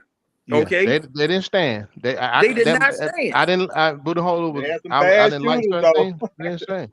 And let me add They one were more thing. So clanking a Kool-Aid, lot of clink, clink, clink, clink, yeah. clink. I remember one time they went 5 of 30 from the 3-point line. I mean, they shot. I'm like, God dang, man, for real. Yeah. So yeah, let me add this one thing. ahead, I'm gonna let you go, Kool-Aid. So one thing when you brought up Nate, right? The way folks clown Nate, I guess folks don't know Nate was a point guard. No, they don't. You see what I'm saying? And he was a what? A dog. Yeah. Right? And so that's why when you try to discredit that man, he's a point guard. You know? And he was a good point guard. He ain't no Hall of Fame point guard, but he was a dog. So I just want to put that out there because folks who clown him as much, he played the position at a high level. But Kool-Aid, I just want to mention that before I forget again. Kool-Aid, go ahead. Okay, I'm not gonna open this up like this, man. I'm gonna let y'all know I'm not a Nate fan, and as of right now, I'm not a Quinn fan, and I wasn't a Pierce fan. I'm gonna tell you why. Because they were some strong-headed coaches that control the game and put a lot of pressure on the players to do things the way they want to do. Mm-hmm. Let me tell you something. With Nate, he forced the pick and roll too much. He could have posted Clint Capella in some games and ran where Trae can come down and just dump it over to there. But everything off his offense was go stand in the corner, pick and roll. Now, I heard Nate himself say, come out of his mouth, we are bringing DJ him to play Trae off ball. But the problem was what happened after the Miami game, he went, changed the roster, and went and got a D-line right who couldn't shoot a three. And he went and got a TLC that couldn't shoot a three. And then he went to a stand in the corner, pick and roll, play off a Trae. He was making that call. When I'm at the game, I had to sort of override him on everything he was doing. And I hollered down, I'm going to say it again, post up, set it up, Trae, move, move, move. Post up, Clint, post up, Collins, move, move, move. And if they sound like they heard me, when Trae Young came down and started the process, and when he come down and bring it up and set it up, he throw it to Herder, and then the rotation start. One start coming across the other, one will start stepping up to set the pick, and then you have a slice to the basket for an alley-oop. And sometimes they'll catch Trae in the rotation standing over in the corner on a short 3 shot. And that was and during that time, in my games, we only lost 1 game on all the games I went to, because I never encouraged them guys to stand still. My whole thing was for them to rotate and move, just like y'all said. But the problem with Nate was that it was his setup to run that pick and roll too much. And then eventually the other opposition picked up on the pick and roll, and what they would do, they would back up off of it. Now, as for the point guard, I want y'all to think about Mookie Blaylock. Yes. Mookie Blaylock, this is the kind of Mookie Blaylock. When Mookie Blaylock first started, and see, I used to be down on the floor because I used to work for the Hawks doctors. I used to call out picks and everything, and I used to be down on the floor. And when Mookie first started, he would come down and they would back up off of him and leave him at the 3-point line. And Mookie would sit there and hesitating like he was scared to shoot it. And I said, Mookie, shoot it, man, shoot it. If you don't shoot it, it's not gonna change the game. You're not gonna pull them out the paint.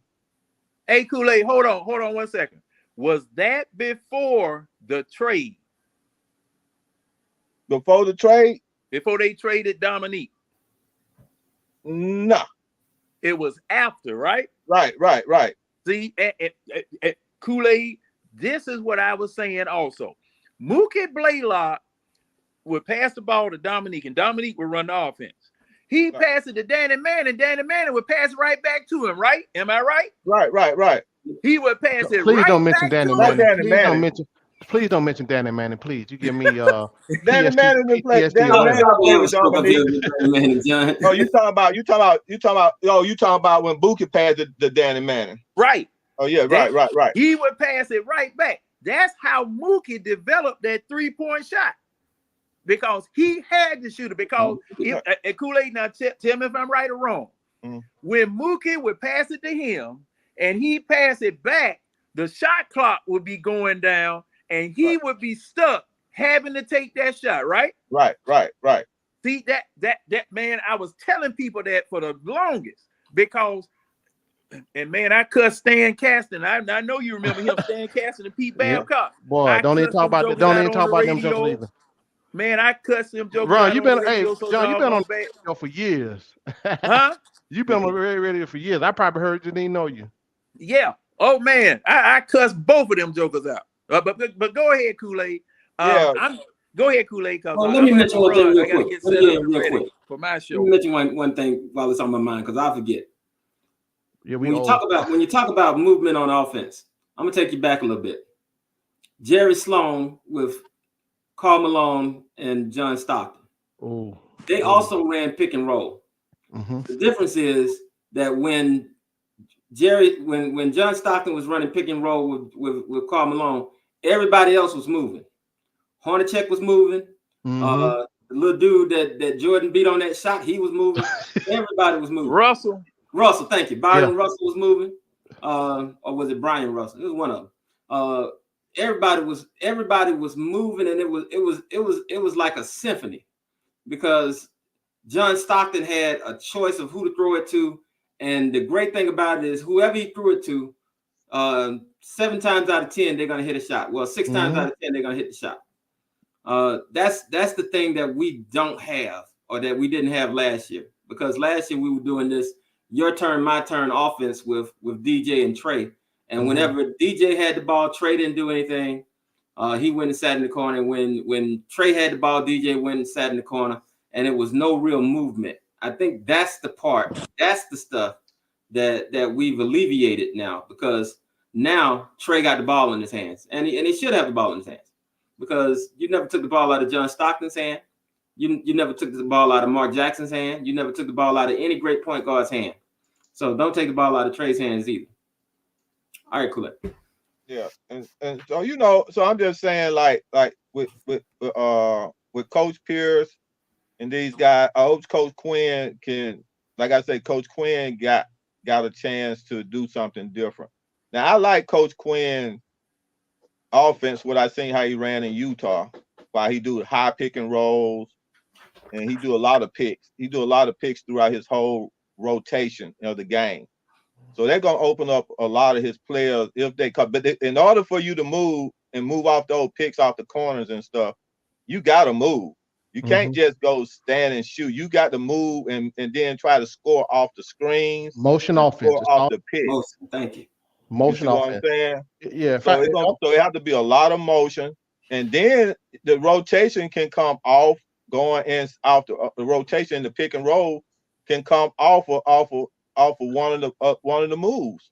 Yeah. You see what I'm saying? Can I interrupt real quick before I forget? I'm like, man, I forget something in a minute. What said earlier about like that. So one thing that needs to happen, another we need more more people movement, because Trae Young had the ball a lot, right? For a lot deep into the shot clock, there's no movement, right? So that's another reason why these guys got to move, because by the time he get it, half the reason they be missing shot, because you got to take quick shot now, because we standing, right? And they make teams defend us easy. Here, they really don't have to. They sag off on 2 passes away. They don't make play defense. So I just want to bring that up as well, man. That's another reason why I said ball movement, people movement. Well, let me ask this question. Go ahead. Can we trust Okongwu on offense in the post? Is Okongwu a trustworthy player in the post? I haven't seen that yet. I trust Clint in the post more than 00. I haven't seen too many kind of back to the basket with 00, but what I've seen with Clint, if you feed him the ball, and I know I've said this several times, if Clint is more of a focal point on offense instead of just 7 pick and roll, just go set screens. If you include him in the offense, he'll give you 18. I ain't saying he's no world beater. I ain't saying he's finna average 18 either. He will give you more than 12 or something. What he average 12. He give us more offense, right? When he's included. I've seen games he 20 and 18, 20 something, whatever. Because again, and it's all, and I looked it up. It's always based off his touches. More touches he have, the more he scores. But he's not. The thing is, Marion, he's not a focal point. 00. I'm not gonna just flat out say he can't, but I haven't really seen him play back to the basket, right? He will back up every now and then, but I ain't seen him like really. I'm finna pound and you and me, I'm finna take it up because he's small. He'll get you a little mid-range jumper and stuff like that, but I just don't. I don't think he's like a back to the basket because of his size. Well, is it time to move off of Okongwu? I said yes, not because I don't like him, but he's just too small at the center for me. What in today's game with what I see. If you can't shoot and stretch the floor, as people say, I think remember y'all, bro. I don't even care about all 5. I think John, I don't care about a 5 stretching the floor. People think you stretch the floor by putting shooters out there. You stretch the floor by moving, ball movement, player movement. Because guess what? They got to defend all over the floor. You got a guy there, the cuts and everything, they got to follow him where he go. Then guess what? Somebody cut, somebody need the back cut. It's just basic fundamental motion offense with a little Princeton mixed up in it, or playing horn with the 2 people at the top. It's just that's why I'm dumbfounded. And like you said, Mary, the AAU don't mess everything up. And in a way, NBA coaches are almost forced to deal with this foolishness because these guys don't understand the game. And they're playing got to make adjustments. Yeah, the coaches really got to make adjustments to the players to win now. But Cooper, think this: your GM, your organization is bringing in, because if a guy's hyped, they go after him, right? So your NBA coach has to deal with that. Right. You understand what I'm saying? Right. They got to develop, like Nate said, development. Them players got to develop. When I said let these guys develop, they need to play. They need to listen to the coach. Then they off-season, they need to take whatever regimen or game plan. They need to implement it. They need to work. They need for the life of me. You're millionaires. You play how many months a year? I don't understand why you can't spend a little money to go with old boy up in New York and work on your game, man. I don't get it. I mean, this is your career, your livelihood. You can't spend 15, 20 grand. I'm gonna put this out here. I'm gonna put this out here, and I'm not really trolling, but OO and JJ look like they have a little good chemistry together most times. Okay, fair. Yeah. So what do you think about that combination as part of our? Let me give my comment on 00. Let me get my comment on 00. Okay, go ahead. Then I'll come back, Mary. You see, I'm a traditional center type guy too. I like big centers. I came up with Bill Walton and Jabbar and Will, all of them guys, and Parrish. So I'm with those guys. Moses Malone getting it in the paint, passing in and out game, passing inside, he pass it out to the shooter. You know what I'm saying? Mm-hmm. Pass it back in, he faking, throwing a hook, or going up and under, or turn around and slamming, or turn around with a fadeaway shot. I'm looking. I'm the kind of center, so I'm looking at. So with 00, I'm not. 00 just always said he was too small to be the center, and especially in this day and time. These guys are getting bigger and bigger. Ain't never 7 foot. Look at Klingon. Look at Edie, man. Yeah. I'm talking about when these Edie guys start coming in, and they start learning how to play the game, the old or a little bit of the old style, they're gonna be unstoppable, man. Because when you can throw it into those guys and they can pass from that spot, like a Bill That's a key. Walton, Yes. man, them guys gonna be unstoppable, man. When they can bring it in, throw somebody elbow in the chest, man, and give them a Shaq elbow sandwiches and bag them up under the rim and slam on them, man. And then they shooting about like. They shooting a little bit better than Shaq, about 70% from the free throw line, like a Bill No, they're Walton shooting a lot or better than somebody. Shaq at the free throw You know what line. I'm saying? Like Bill Walton Yeah. and them they shot real good from the free throw line. So when you looking at that, man, your team become hard. It's hard to stop. I mean, it's just hard to stop when you have a really good scoring center that know how to play inside, outside game, and you don't have to do a lot of pick and roll. You can do the pick and roll, but then you don't have to. Yeah. You see what I'm saying? No, You could I do the agree. pick and roll. You could dump it into the center. Center can score. You know what I'm saying? So and that'll take a lot off of Trae Young. And then at the same time, I understand what they're trying to do with the 3-point line, with the stretch big. But then you had Jabbar. He can get out on, and Walton they won't get out on the 3-point line, but they can get out the paint and score. Mid-range. And what I mean, like Akeem Olajuwon, he didn't have to be in the paint to score. You see what I'm saying? Hey man, The footwork goat. Yeah, footwork and everything, man. So he didn't have to be in the paint to score. You take him a boy who played with San Antonio. He wasn't always in the paint, of course, but then if you need him to be in the paint, he was in the David paint. Robinson. David Robinson and Duncan. You Hey, know, Duncan will you post you up, and then Duncan will pull out around a 3 and hit you a 6 or 7 footer. Hey, let me You see add what this I'm to saying? Kool-Aid. Well, Let me add one more. Let me say this right quick. Go ahead. Go ahead, man. Let me say this Now right answer quick. the question. And you hit on something that's pivotal, Kool-Aid, and that is that the 7-footers are coming back. It's not just Embiid and Jokic. I mean, you got Wembanyama, you got Chet, you got you got Mark Williams in Charlotte, you got Jalen Duren, and now you got Edie, you got that Kessler, even Kessler. All these 7-footers are starting to get into the league, and we really ain't got one. We ain't got anybody with the super heavyweight size. We ain't got anybody that's taller than 7 foot, and that's gonna be a problem because, like you said, Kool-Aid, these jokers are gonna bring back the low post game, the back to the basket, and what you gonna do? What you gonna do?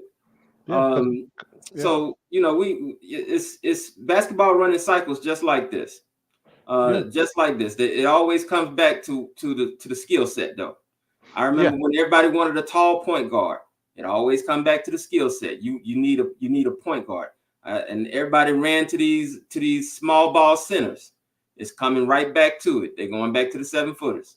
So that's my problem with having OO as being our main center. He's only 6'8". And and the only person that he can guard is Giannis. I know everybody like to say, well, he guards Giannis really well. No, we ain't gonna do that one. But the question is, what does he do against everybody else? Barbecue chicken. He's barbecue chicken versus everybody else. And the only reason he can guard Giannis is because Giannis is a downhill. He comes downhill, and that's all he does. That's all he does. Exactly. That's all he does. If Giannis posted him up, he would never stop Giannis. No, if Giannis, they just load up and post Giannis on that man when he in the game, he would not stop Giannis. Yeah, Giannis just a bully. He want to go downhill. He's so big and long, and that's it. He want to go downhill and you catch the ball. Big O can get in his way. That's about it. I was telling somebody I'm not ranking Giannis high. He ain't that good, and they clowning me. Well, I said, bro, he got one move downhill, right? He get to the rack. He's not his skill level. He don't have his skill. His bag is empty. But to go back to what you was asking about, Marion, when we was talking about, you was talking about JJ playing well with Double O. I get that. I mean, what do that actually look like? Because I hear that talk a lot. What does that look like playing well? Because what do that bring the team? What does that equal? It doesn't equal wins, right? So I get it. You know, you see them, they look well together, but it's not producing any wins. Is my point as far as whatever the case. Because I guess I don't like to look at it's based, some of the stuff based off this analytic stuff. I get it when them two together, they do boom, boom, boom, boom. It's okay. I get it. I'm not saying it's not. They look good together, but it's just not producing anything spectacular for me, if that makes sense. But back to the 7-footers and stuff. Speak on this. Again, people forget Boston had the Chief and Kevin McHale at the power forward. That was a problem. Kevin McHale would hit you with the elbow. He'll bust out there, bust you with them arms were long to death. Mhm. Shoot a little jumper with just all wrists. And looking back how the game was played then, those guys were skilled, right? It wasn't just they were very skilled. Kareem skyhooking from the free throw line, and it hit all net. It was a lot of skill. I think a lot of young folks think it was just a whole bunch of lumbering big men. Patrick Ewing hit you with some moves sometime too. You know what I'm saying? Patrick Ewing was walking though, man. He was taking 3-4 steps. I know, but I'm just saying. That crossing the lane, man. Hey, bro, they really walking now though. They really walking now, but yeah, man, and that's and plus, you want to pull your big out. Who rebounding? And see, but if you see the game today, they don't really preach getting rebounds. The ball go up, everybody go back. It's like, what they do to that, man? I can't, and that's with the Hawks too. So a lot. It's just, and I hate seeing it. Like, if you crash the ball, you get a second chance shot. Well, one other thing though, one other thing that what I would like to see from our team is we need a physical identity. Oh boy, we need to have a physical identity. I hope that somebody we bring in can help us to develop an identity of being physical. I was watching you brought it to me when you brought up that game today. That was a play during the game where Derek White got picked in the back. And he went down, and I thought he was out for the rest of the season. And that's just playing physical. It wasn't a dirty play, but it's physical. Yeah, and that's something that we don't do. We don't play physical. We play finesse. Yeah, and that's why I brought up that thing with the big three with Gary Payton talking trash and guys getting physical. I miss that. I miss the physicality of the game, like you said. I hate this finesse stuff. I like, and this soft tic-tac fouls, and I'm sorry, man. We old school. We trade Hunter for Dylan Brooks. Trade Hunter for Dylan Brooks. Hey, see, Dylan Brooks, a guy like Tristan Thompson, a guy like who on Milwaukee, forward, big eye, bubble eyes. Oh yeah. Portis. I like guys like that. Yeah. I like and who else? Short guy with Philly. Then he with what's the name? Who was just shooting corner threes? Yeah, the old man. We could probably get him though, because he's about to retire. Yeah, that's that mindset that they bring, and that being physical. That's what we're missing. That's what we miss on this team, like you said. We only have a few spots of that in the game. We missing a lot of that, man. Because they do soft, bro. I'm sorry, they charming. Well, they're young though. They're young. They don't have that person that can train them to be physical. Yeah, because they didn't grow up physical, right? No, they didn't grow up physical. Let me tell you one thing. Playing AAU ball, shaking everybody's hand. Yeah. And Pat Bev is one too. Let me tell you something I see now at the high school level. I'm starting to see more. I'm starting to see more physical guards at the high school level now. They're in the weight room and they're actually physical from a defensive standpoint. I don't see a lot of zone no more in high school, right? They're being more physical. They get up into 4 foot and they're going to the rack. They're in the weight room. They're going through contact. Because one thing that get on my nerve when this jump started, they go to hey, when they go like you get fouled, like hey, man, what? Come on, bro. Let y'all get up. You know what I'm talking about, right? When somebody go and they get fouled, hey, what play? When my guys, that's the other thing that Trae got to stop doing. He got to stop crying to the ref. Let your coach do that. Let your coach do that. That's what the coach supposed to do. Let the coach leave the ref alone, man. Leave the ref alone because you already got a target on you, bro. Oh yeah, you're already labeled. Don't make it worse. Don't make it worse. If he was just to play the game, and after every play the game, they'll respect him more. So let me ask y'all a question. What y'all think about them changing the rule when Trae Young was playing within the rule of that game, and they come back and change the rule off of a rookie player, man, on the foul call. He played that like a fiddle, man, like a fiddler, man. Hey man, if at the end of the day, if you go into the rack, somebody fire from has a foul. As long as you don't jump back into him, that's the defender fault. He shouldn't have been so close. That's right. So I don't think there should even be a rule. Hey, because see again, so that tells you right there. Let me tell you, if LeBron would have did it, they wouldn't have made no room.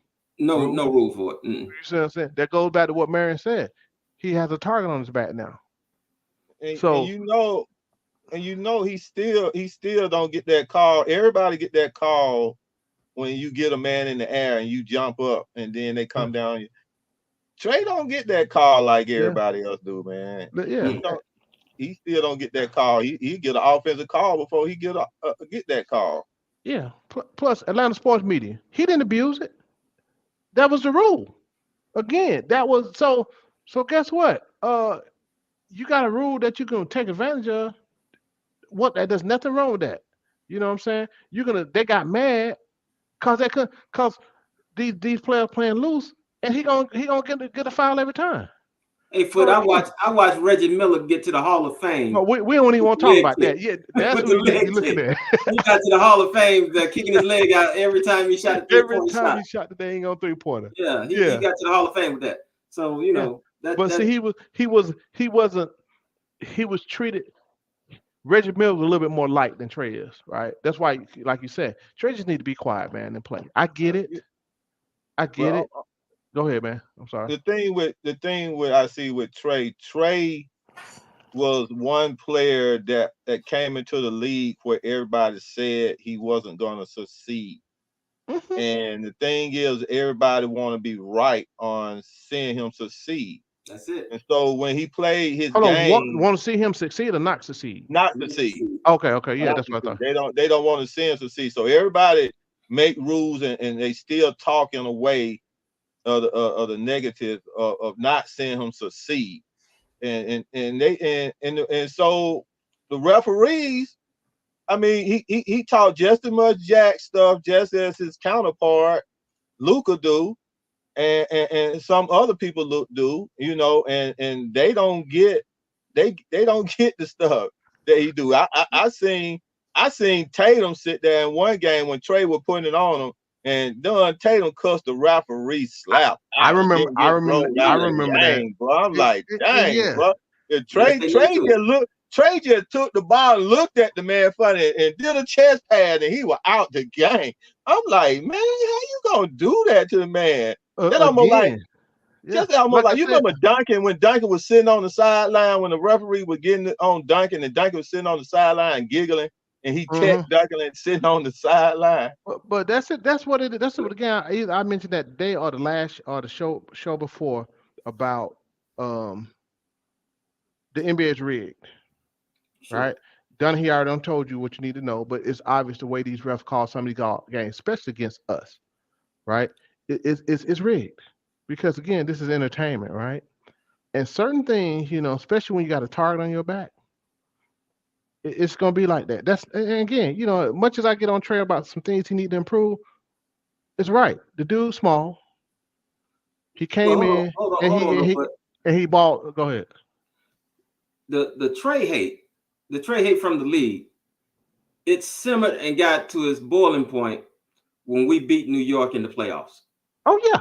During that playoff series, before that playoff series, everybody had penciled New York in for going to the second round. They were going to beat us in 5. It was going to be a gentleman's sweep, and then Philly and then they were going to beat Philly. Everybody, because you know New York is the media capital. You had Stephen A. Smith on ESPN. He was praising the Knicks and talking about they're going to win the championship. You had Greeny on ESPN. You had all these ESPN guys saying that this is the Knicks' time.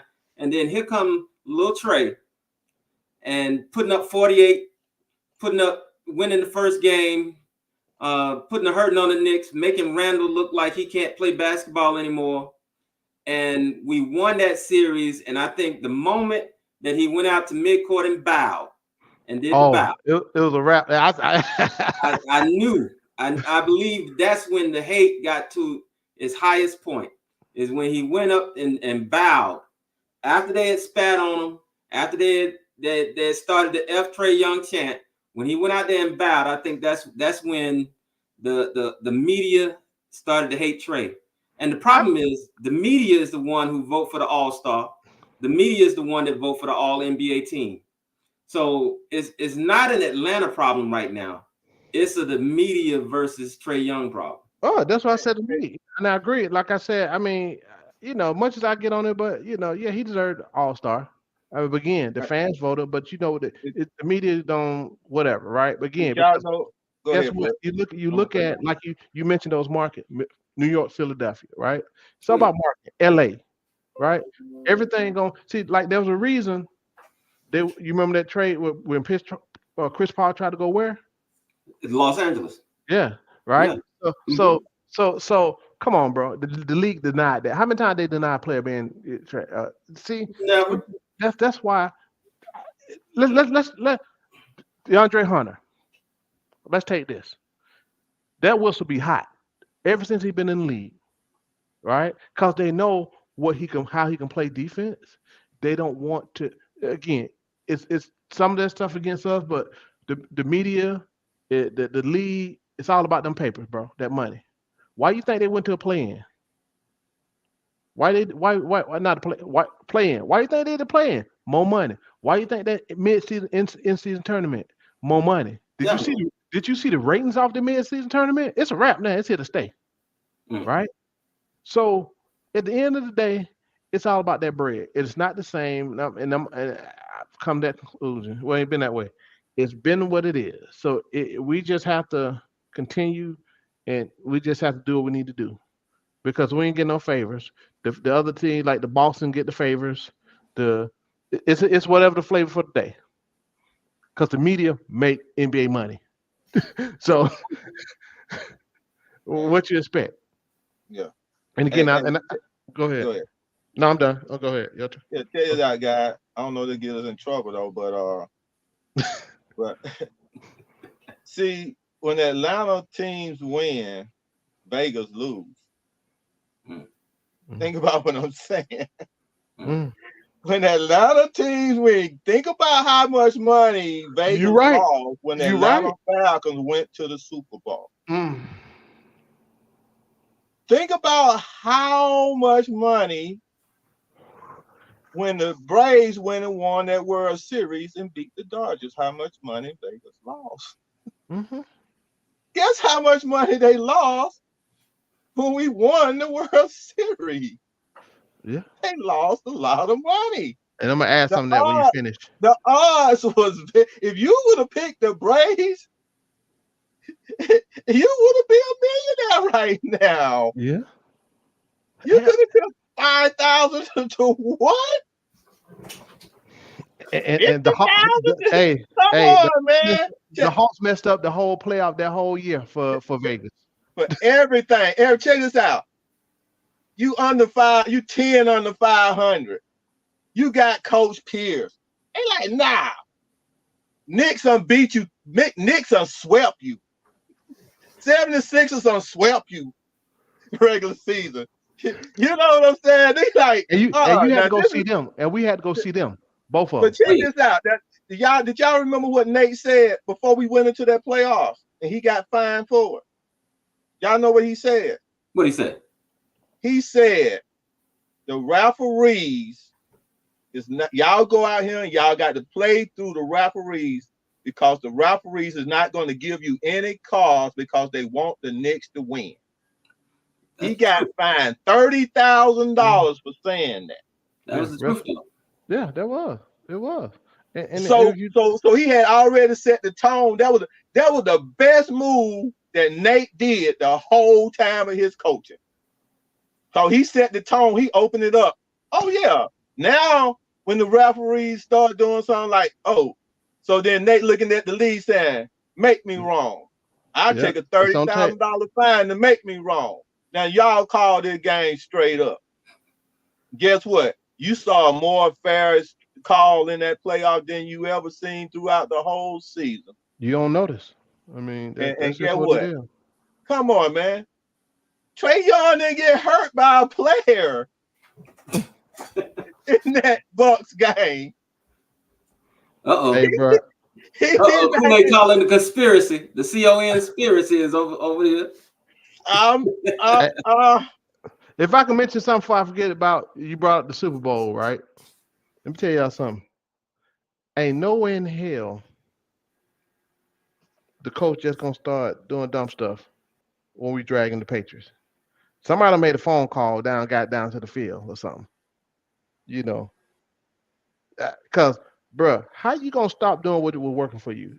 Come on, Grady Don't take us back there, man. Don't take us back. I know, man. Hey, man, let me tell you something, man. No, don't take us down that road, Foot. No. Okay. I was sick. Dude, I was cried literally too many tears on that one. Yeah. Okay. All right. Yeah. That kind of because I was literally hurt. What you gonna do next? You gonna talk about the Dominique trade next? You trying to make us crown TV? You right, man. You right. Let's move forward. Let's get back on. But I just had to. The Kool-Aid fault. just. Kool-Aid, you breaking up, bro? Oh, Kool-Aid. Hold on, I'm coming back. Oh, sometimes my airplanes will fly through here and jack me up. But I ain't got nothing to do with it. You got whatever. I don't know what that was, man. When Kool-Aid started talking about that conspiracy, that's when they came and got him. hey, but see, that's what I'm saying, man. This could be the same thing, man. Y'all just watch and see. This year, they already scared, man. They don't know which way to go. Watch the numbers, man. Hey, I'm telling you, man. I don't know why I got this weird feeling. See, this is what I would like for. I like the way Raheem did with the Atlanta Falcons.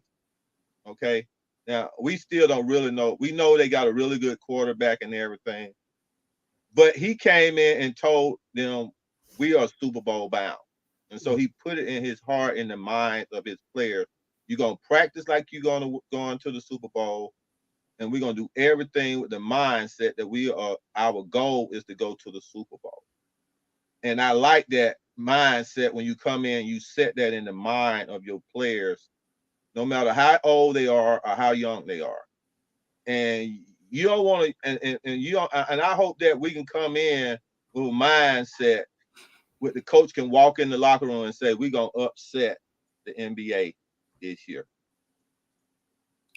They think we ain't got it, but guys, y'all got it. And put it in the mind of the guys and say, look, I got enough players that we're going to use all our fouls. So sometimes a coach got to make a team play aggressive. It's just like I'll be like again, they call me coach in my section and I holler down now, no soft fouls. Hard fouls. I want hard fouls every time. Use all your fouls. I want a hard foul because they fouling us hard. They snatching John Collins out. John Collins going for a law. Embiid snatched him across his head. Bam. That's true. That's why indeed your boy from Memphis backed up under him and cut up under him. He almost fell on his head. Man, I would hear Embiid. I do like John Sally said every time. I need Embiid in the back of his knee every time he come down in the paint. Mm-hmm. Just like John Sally said, "Oh, you got a sore wrist?" He said, "I slapped that wrist." Dude, that's what they used to do. That was what they used to do back in the game. They'll target people injuries. Can I say something for all the ATLians though? Let me say this without ATLians. Mm-hmm. We need 1 year where the Hawks, Falcons, and Braves bring home a championship. You know what? I just need the 1 year. Just 1 year. I just need the Hawks and the Falcons just one. That's all. That'll be good for. I ain't gonna be greedy. I'm gonna be greedy. I just want both Hawks and the Falcons just to win one. Just start with one. Just to get one. I don't care what you do. I feel you. We need. We way overdue. Get the Hawks, Falcons, and Braves to win one championship for the ATL. Well, this must be lit. Think about it. It'll be lit. Hey, man. Falcons don't. I'm high up on the Falcons this year. Oh yeah. I gotta see what we put on the court with the house first. What's up, Kool-Aid? Yeah, I mean, like I just feel like this could be magical 21 again, man. Like that year, man, that 2021 with the Falcons and the Braves, man. I just feel like it could be like that spinoff, and we feel it off each other, man. You know, Trae and Acuna were pulling for each other. Trae, even one time, Acuna came down there to Trae Young shivery. You know what I'm saying? Mm-hmm. Trae Young come down and do the step. Ugh. I'm like, yeah, these boys spilling and filling off each other. I'm like, man, this is what I'm talking about, man. So I feel like it's a possible. I'm a Kool-Aid drinker. You So drinking the Kool-Aid.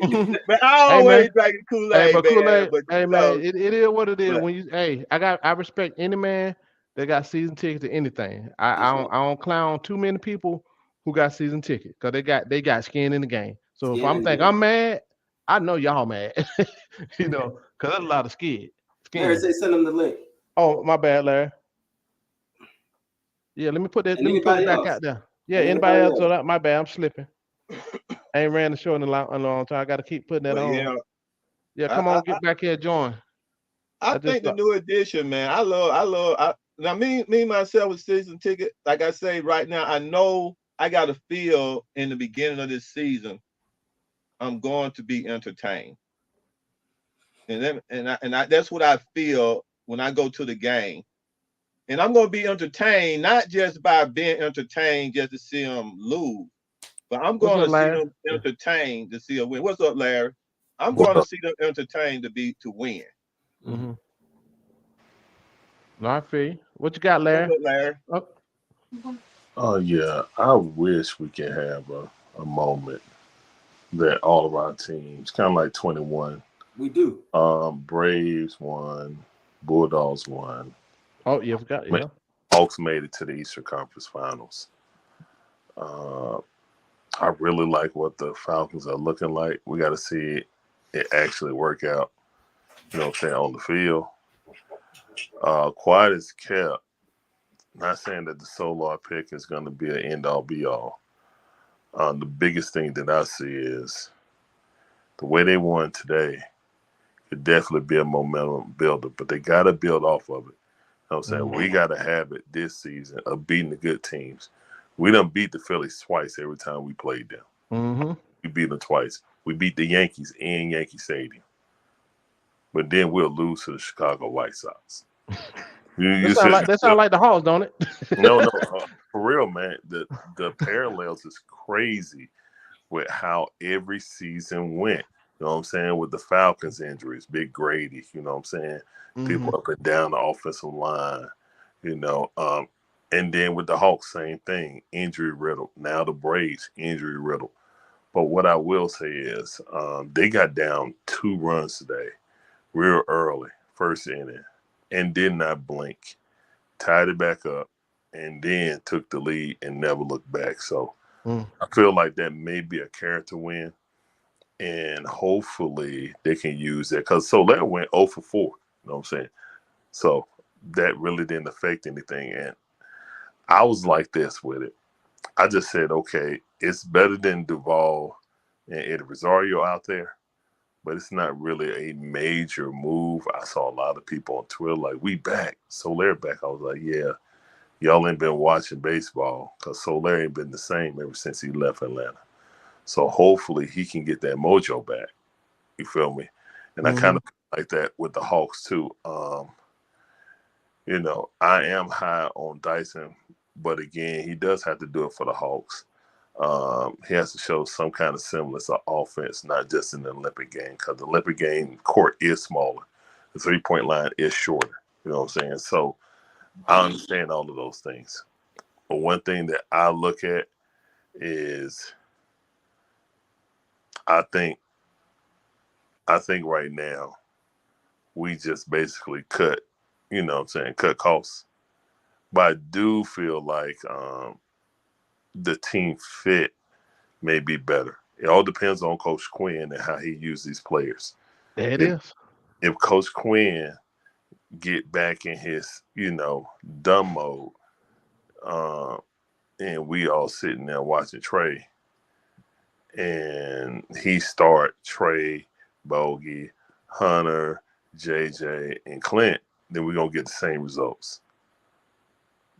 I'm just looking at like the balance on the team will not. The team won't be balanced. And I know a lot of people worry about Dyson's offense, and I understand that it's legitimate worries. I don't worry about it. I don't know if you heard me earlier. No, I didn't hear earlier. I was trying if I can interrupt real quick. When we was on, what was that, yesterday? We was on the Twitter thing. Everybody keep talking about Dyson can't score and all this other stuff. He wasn't asked to score. Okay. No, he wasn't. So let the dude play. Everything centers around Quinn and what he's running. That's the point blank. Everything. It's centered around Quinn because the dude is a professional basketball player. Nobody can't tell me a professional basketball player can't score. They are role players, and somebody brought up Marcus Smart with Boston. He wasn't asked to score. Dude was averaging 40-some points in high school. So he's playing his role. So people need to stop this. What folks can do. It depends on what team you with and what they're running. I hate this. They're professional. When you're a professional player, ain't much you can't do. I'm sorry. You're not really a one-dimensional guy. I don't mean to interrupt, but that on your effort. I mean, hey, man, a lot of guys have talent, but guys that won't give the effort and won't try to improve themselves, but still looking for handouts, you know what I'm saying? Those guys waste their talent. So I feel you on that, but it also is the difference between the best player in the league and a bench player is talent, but it's also want to, you know what I'm saying? Correct. It's also want to, and it's also partially coaching. These guys can work on all they want to in the off season, and the coach don't implement it, or they don't feel like they've seen enough in practice.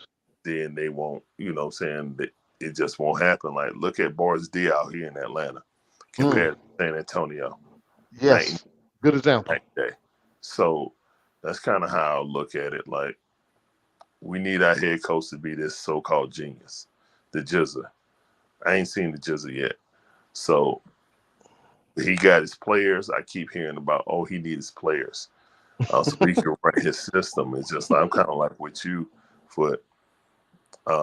Good coaches adapt like a chameleon and fit them and run things. Okay, well, this maybe I can't run exactly what I want to run, but I can adjust, you know what I'm saying? I can fit this around my players and put them in better positions to win. If I'm trying to, do things and it just don't work, then we keep doing addition by subtraction. Ain't no more addition by subtraction, because the next subtraction is going to be either him or Trae Young, or probably both if we fail this next season. So the pressure's on. Like, in my opinion, out of all the teams in this city, the Atlanta Hawks got the most pressure on them. I understand we got a new coach with Coach Ra. We got a lot of pieces, but the Atlanta Hawks made a concerted effort to change the identity of this team. Now, do you want to say we're rebuilding? Do you want to say we're restructuring? Do you want to say we're reshuffling?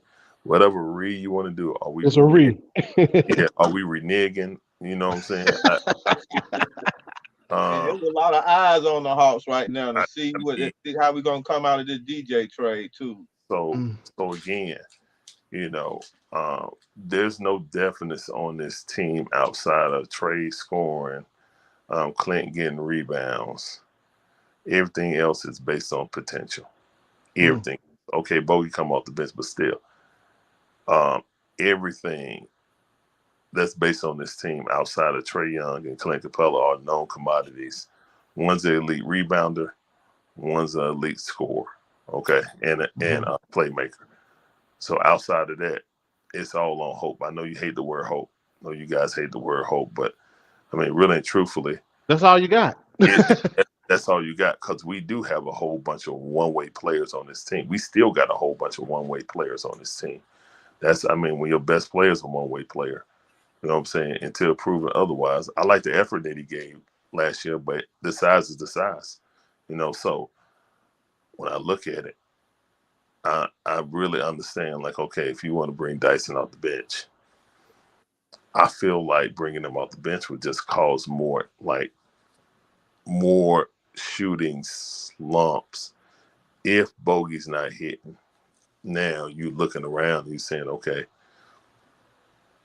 I really got to lean on Kobe, who's a second-year player, who's really a first-year player because he was hurt majority of his rookie season. It did. He barely played on the big team. Now, he looked good in College Park, but we all know that G League and NBA is totally two different games. So while we like his talent until he really step up, you know what I'm saying, and do it in the big leagues, we just don't know. Should he be backup point guard? Should he be a shooting guard? Let Vitt run the point guard? Yeah, I wouldn't feel good about a Vitt, Kobe, Dyson,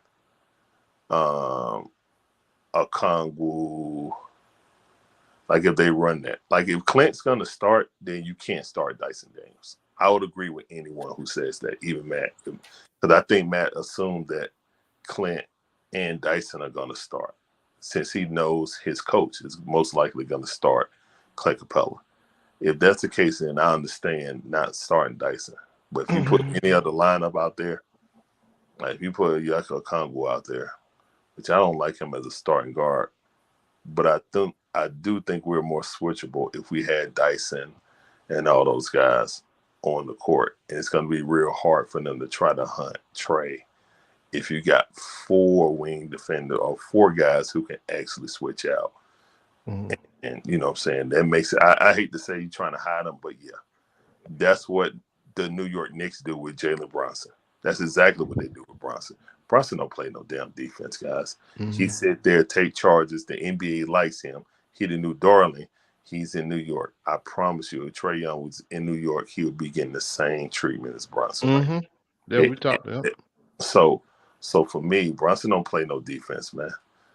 He take charge here. He's stronger than Trae, but I've literally seen Brunson jump back into people like Trae Young, get a foul, knock a dude 2 foul.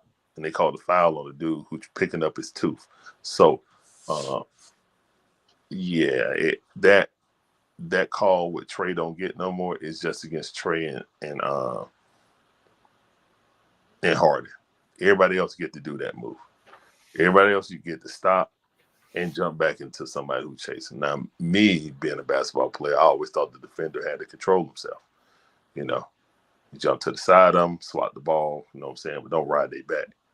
Because you're on their back, you're in hostage position. That's what we called it back in the day. Exactly. You know what I'm saying? That's so Larry, you said that there are 2 definites on this team. You said Clinton and Trae. Yes. Panel, what do y'all think about JJ? Is he going to be a definite in terms of a second scorer? I'm hoping, hope. Yeah, it's hope for me too, Marion. I'm hoping. I feel like he will be. I got a good feeling, but until I see it, it's hope. I like his attitude since he's been in the league based off what it was when he was in college and high school. I think I said something about that the other day when comparing Cam's attitude to JJ, because JJ was worse than Cam. Thought he had made it. They was spoiled, but he showed me something different. I think, and so that's how he's capable. I like what I see. I just hope he's ready to take that next step. Right, you know, he has the potential. So I'm in a wait and see mode. What you say, Kool-Aid? Kool-Aid, you froze again? I'm here. You hear what Marion asked? Then I know you had something to say. You can go after Marion too. I can say something. Yeah. Oh, okay. I forgot what I was finna say. Oh, well, Marion asked you a question. What do you think about JJ's potential as a second scorer? Hello? Can y'all hear me? Yeah, I can hear you. I can hear you. Kool-Aid, you sleep, bro? You sleep with No, I'm listening to you. I'm listening to you. I'm just ask you a question. No, I thought you were asking me. I thought you were asking Larry. No, I was asking you. I already No. answered that, bro. I already answered. You asking me? Oh, I thought you talking Yeah, to we looking Larry. at you and you looking at TV. Nah, I'm on y'all. I'm just in my room. I thought you talking looking at. I'm looking at like my y'all, man. students on Zoom. No, Just like my students when they're on Zoom. No. You know what I said. I already said I'm drinking the Kool-Aid, right? Yeah. 25 and 15. Ain't It's no 100 points. We're gonna average between 120 to 125 points a game. Trae Young 25 and 15. That's 100. That's 25 per the left out there for the other players. So You got numbers for JJ? a number for JJ, I'm looking at about 18 to 25 points a game. That's what I'm looking at. I'm looking for with see, cause let me tell you something. Like from my point of view, if Coach Quinn played Bogey and Trae Young and out there on the floor together, we're gonna lose defense, man. Yeah. So we got to always play and have players on the floor that they're gonna balance each other. And I hope Coach Quinn can see that we cannot put two players on the floor that you can't have Trae and Bogey on the floor together at 1 and 2. You see what I'm saying? Because you're gonna lose defense, man. And we don't want to lose defense. And it ain't guaranteed that these guys gonna be hot all the time. We done seen Trae be cold as ice. We done seen Bogey be hot and cold as ice, and vice versa. So it ain't no guarantee we're gonna get enough offense to counter the defense that we need to get off those guys. So I hope Coach understand that. So that's why I said if you got Kobe Buffkin and Bogey out there together, now you sort of balancing off each other because you got Kobe that's just a defensive guard. He plays that defense, so Bogey can play off of that. You see what I'm saying? And then Kobe still have enough to play. Now, as for me with the guys, yeah, I'm hoping that they come out there. I'm hoping like Ricochet come out there and do like what your boy Kevin Durant did. Trae Young kick it out there 2 and 7 times. He hit all 7 shots. You see what I'm saying? I'm looking for Dyson. Durant. Huh? It's only one Kevin Durant, man. I know it's just one Kevin Durant. I hope he do. I ain't say he was Kevin Durant. I'm just saying I hope he do that.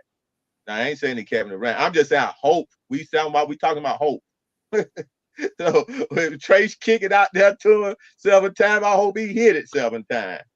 Shoot. And then he'd be a bad Zach. I hope he hit it 3 times. If he hit it 3 times. I'm just saying I hope he hit it 7 times. Yeah.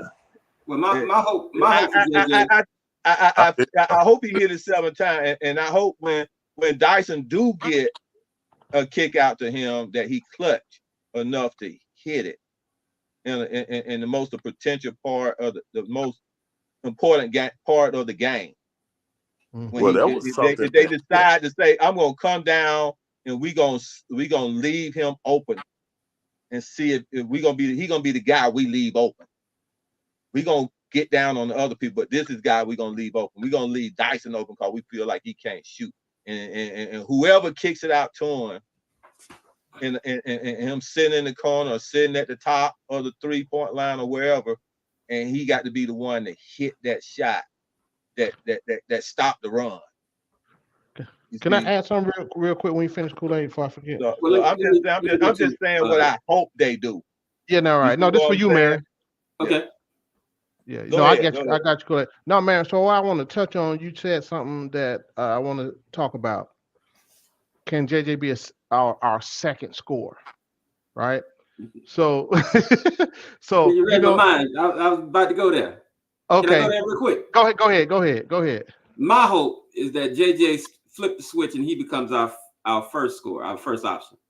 I want him to have the mentality that he is the first option. Because I believe that Trae will let him do that. I believe that Trae will let him be the first option. I think the offense will run better if we ran through JJ being the first option. I think that things will go a lot better because it gives the defense something different. You got Larry started. Now I heard Larry calling JJ player X. So come on, Larry. Drink the Kool-Aid. Drink the Kool-Aid. So here's what I said to that, right? That's gonna have to come with Trae because, like I said, when some of these guys will be hot, Trae frees them out for whatever reason, right? So I agree with you about to say because I think it'll open up Trae's game more too. Oh yeah. I think if there's a lot of stuff for folks, that'll get that will get JJ going too if he's a real threat, right? I see JJ as the Amari Stoudemire to Trae Steve Nash. If you can understand that. I can, but I don't know if I agree. I understand where you're going. I don't. A reason why I said that, I think JJ can do more than Amari. Yeah, he's got a little more skill. Yeah. So I mean, I understand what you're saying, but yes, because when you do that, and then my whole thing for this team, I want this thing to open up for everyone. And I agree. If you start through JJ, have him on like the focal point, and everybody get off. The team will do better if everybody gets off. They have to do their job. Hopefully, like I said, bro, we too athletic. We should begin the basket, like you said earlier. Everything should start at the basket with a kick out for a three or something. If it collapses, we need to run. Get the ball out and run. I mean, we have so many things that we can take advantage of with the type of talent we have on this team now. We got the let me go and settle. You know how the police is. Pause. We got the length, to do a lot of things. You can throw everybody logs. Look at that, right? You can throw everybody logs. You can contest a lot of shots. You do a lot of things with length. You do a lot of things. Y'all stupid. But it's like the options are unlimited, right? With this roster. And then on paper, we can defend that on paper. Again, it all starts with Quinn, not throwing out dumb schemes, not stop this unnecessary switching. You got guys who can on ball defend now. You know what I'm saying? Let them defend. Forget all the switching and this lazy defense. Let's get after it. And I hope somebody's in there with these young guys. I kind of wish DJ was here because I think he'd get the young guys' heads right. But let's see. Let's see what happens with whatever we got. If we start off, we just need to we need to start off like asshole, angry, play angry basketball on both sides. That's what I miss in the NBA. This all finesse stuff gets on my nerve, but the potential is there. We might get bearded Trae. The bearded Trae might be that angry guy that you need. Well. So I don't need Trae to get angry. Like he gets angry, right? Not like fighting. Yeah, the anger I'm talking about is from the whole team need to be angry. Okay, I got what you're saying, but I try. I wish Trae was the leader, but he don't have to be. He's not really the leader for whatever reason. We need somebody to lead, and that's what's missing on this team. Who's going to be the leader, right? And leading is not just about on the floor, right? But who's going to lead? We need. Let me see.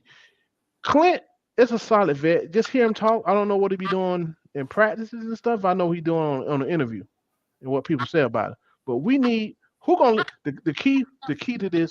Who's gonna lead this team? Who's gonna be the leader? Well, I'm not talking about scoring. I'm not talking about stats or whatever. Who's going like a Solomon Hill?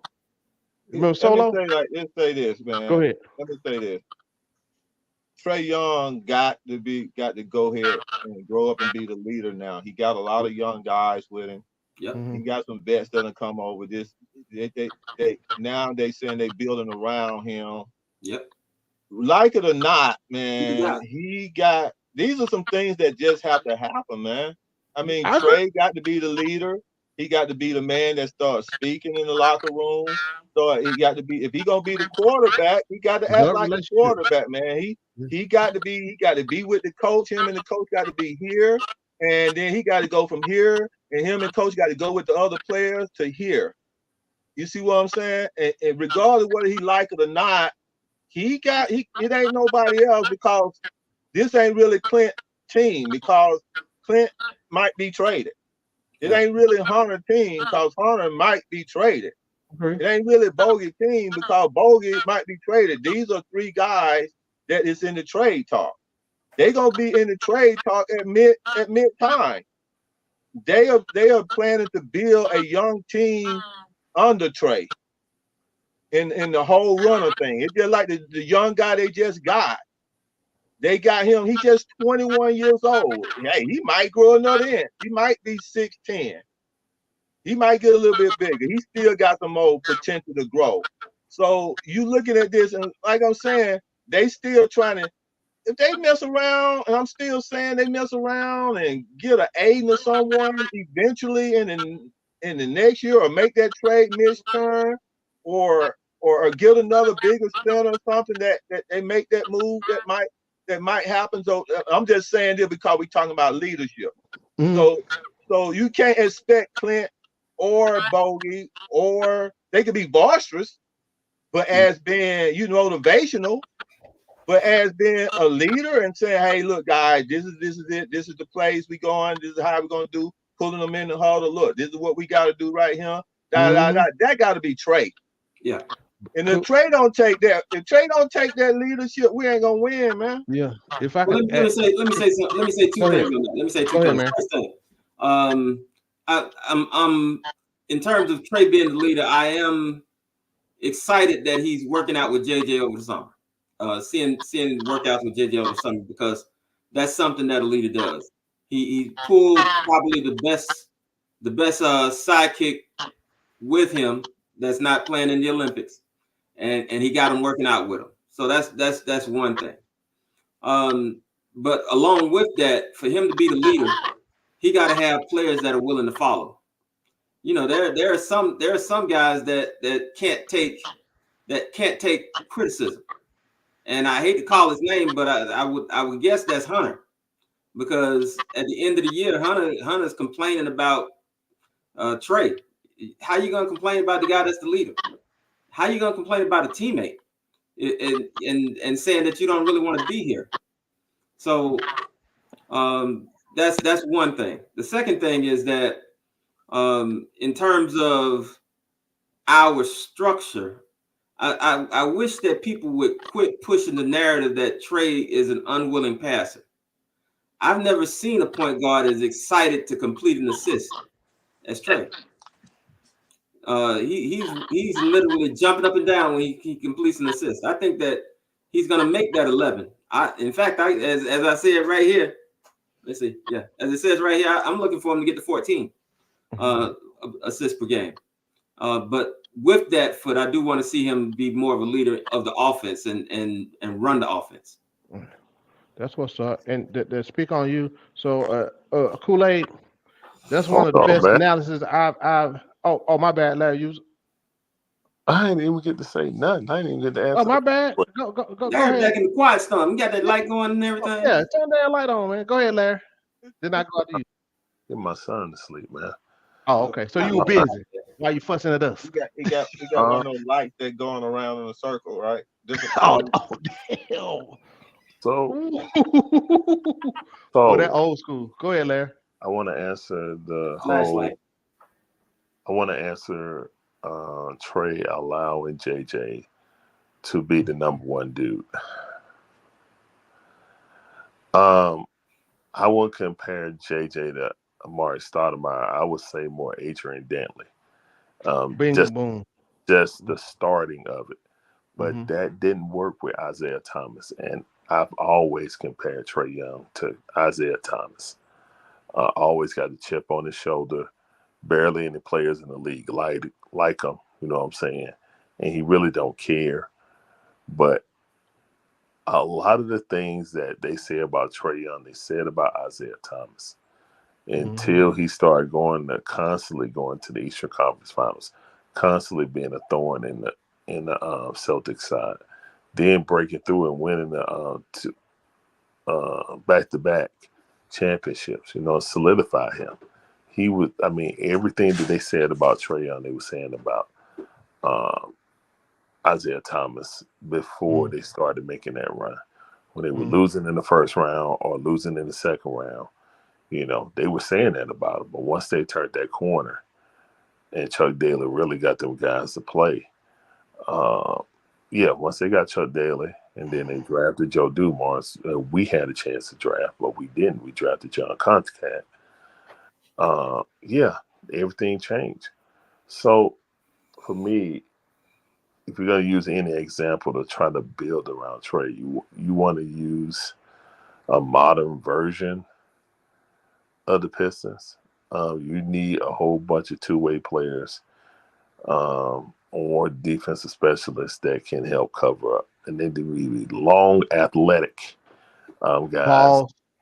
Yeah. All that. They need to be, because I just feel like to be able to use Trae effectively, you need to not be able to have two liabilities on defense at a time. That's what we had when we had DJ and Trae out on the court. They can hunt anybody. They can hunt him, and then when that wasn't working, which rarely it did not work, but when it didn't, then they'll pull Clint out to the perimeter, and he's not a good perimeter defender. You know what I'm saying? He's lost some lateral quickness. So when you really look at it, teams literally had 3 mismatches out there. Now, on to Trae allowing JJ to be the number one option. That is the biggest thing. Now, I do take solace that he's pulled JJ aside and they're working out together individually. I also love what Trae Young told him last year. JJ was asked to be a part of the dunk contest. Trae Young told him, don't do that crap. He said, you do all-star events when they invite you to be an all-star. You know what I'm saying? Set your goals high. Don't let these guys use you. You know what I'm saying? Just for some entertainment. If you wasn't viewed good enough to be in the all-star game. So he took that to heart and he said it. He's like, yeah, they asked me to be in a dunk contest, but I ain't do it.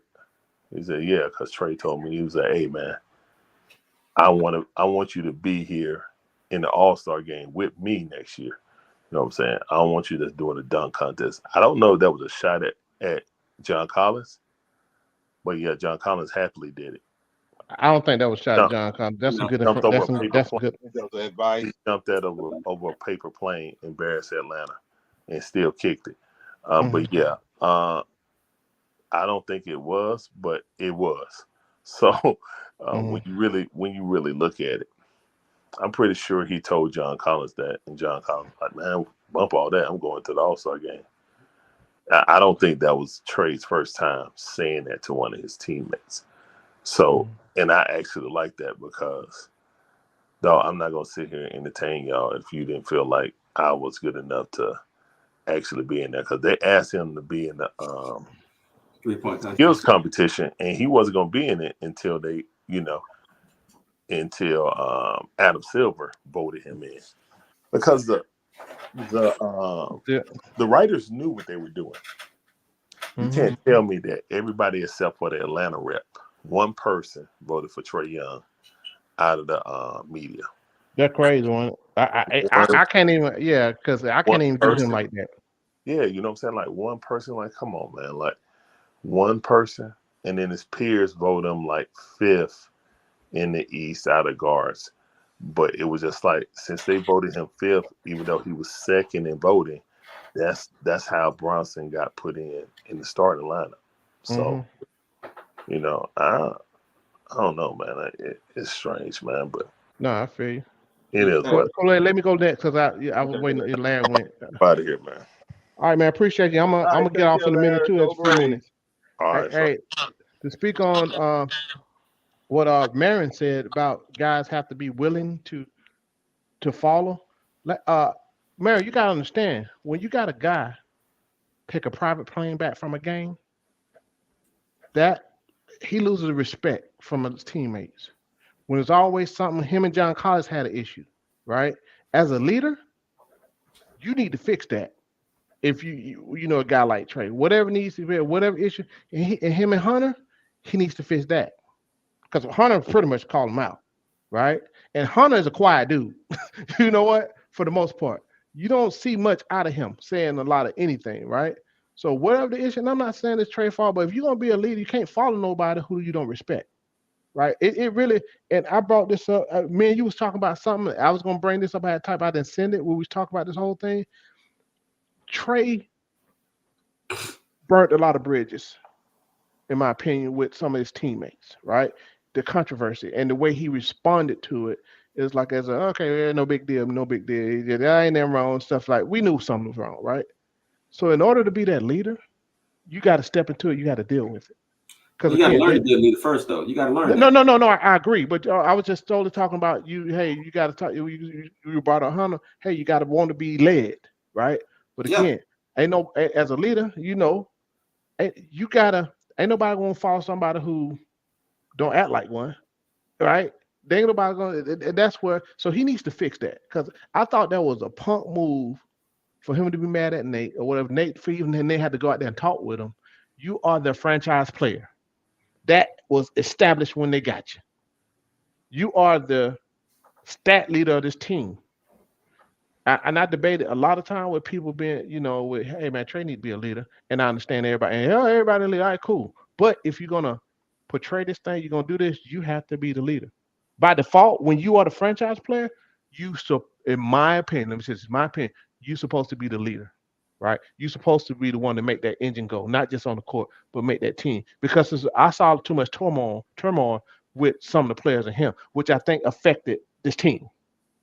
Right? Well, one thing though, leadership don't come easy.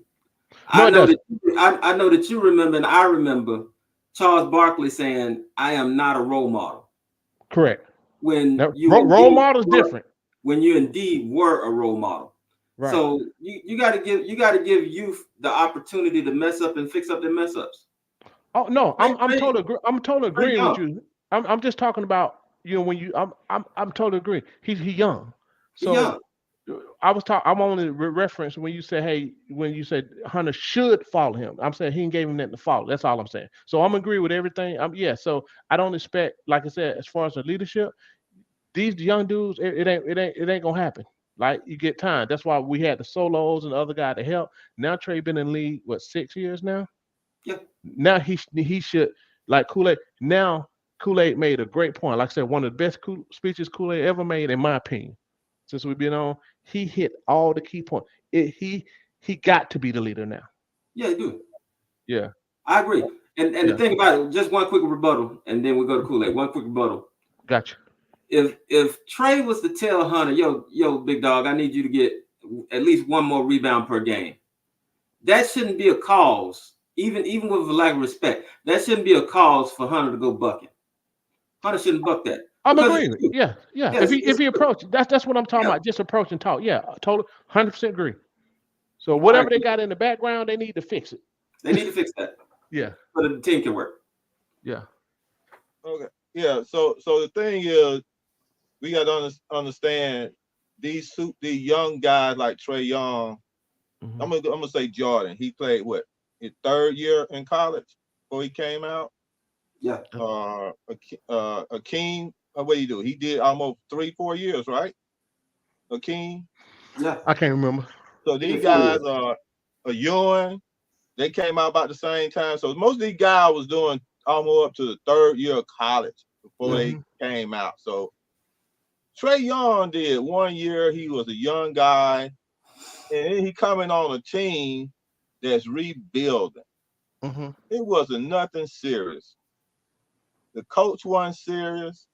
They went and got a coach, first-time coach for him. So he already looked at this. Oh, this ain't serious. So everything between his first few years, it wasn't nothing serious. Mm. So we got to understand, he coming in, this young guy got all this talent, and guess what? Oh, he comes in, second year All-Star, right? Yep. Who was drafted with him? Hunter, right? No, Kev. I mean, Kev was drafted with him, but then Hunter came in behind him, right? Yeah. Okay, so then Hunter come in. So then Trae comes in, he goes away. He goes in third year. He get all these accolades. Leader, assist, All-Star, right? Hunter him. Hunter hurt. Hunter ain't him. So now Hunter, I don't know who's the oldest between him and Hunter. Hunter. Hunter's older, right?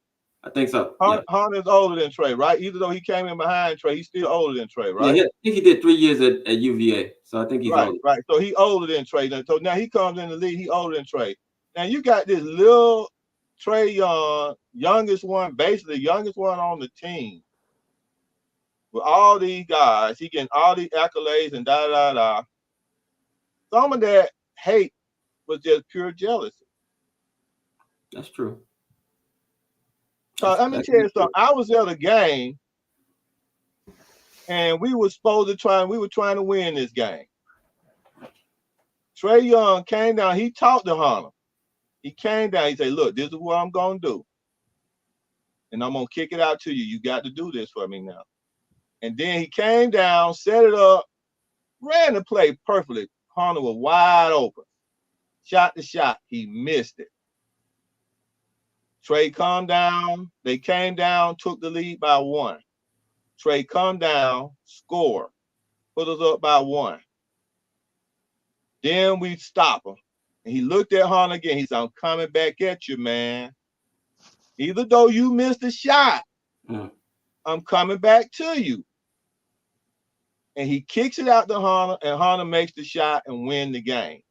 He like patting Hunter on the back, like, "See, this is what I need." And I'm looking at him reading lips, man. Like he looking at him saying, "This is what I need from you, man." Now, when you got the youngest man in the locker room, I'm saying he was young. He had the Napoleon complex. Trae Young getting texts for talking to everybody off. Trae Young he looking at LeBron James doing this at LeBron James on the reverse layup.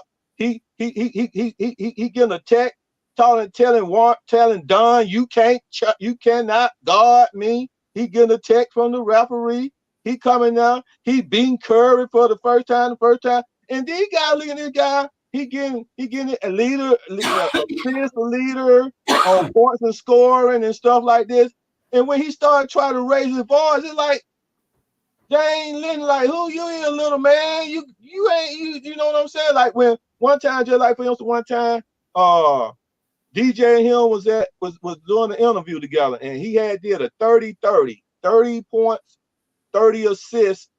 First in one, he was tied with LeBron James and somebody else. What his name? Who did it in New York, right? What his name? Played for Indiana. The Indiana player. Mark Jackson? Not Jackson. The other one who you be doing the choke move. Reggie Miller, yeah. So he had tied with them on 30 points and 30 assists, something like that.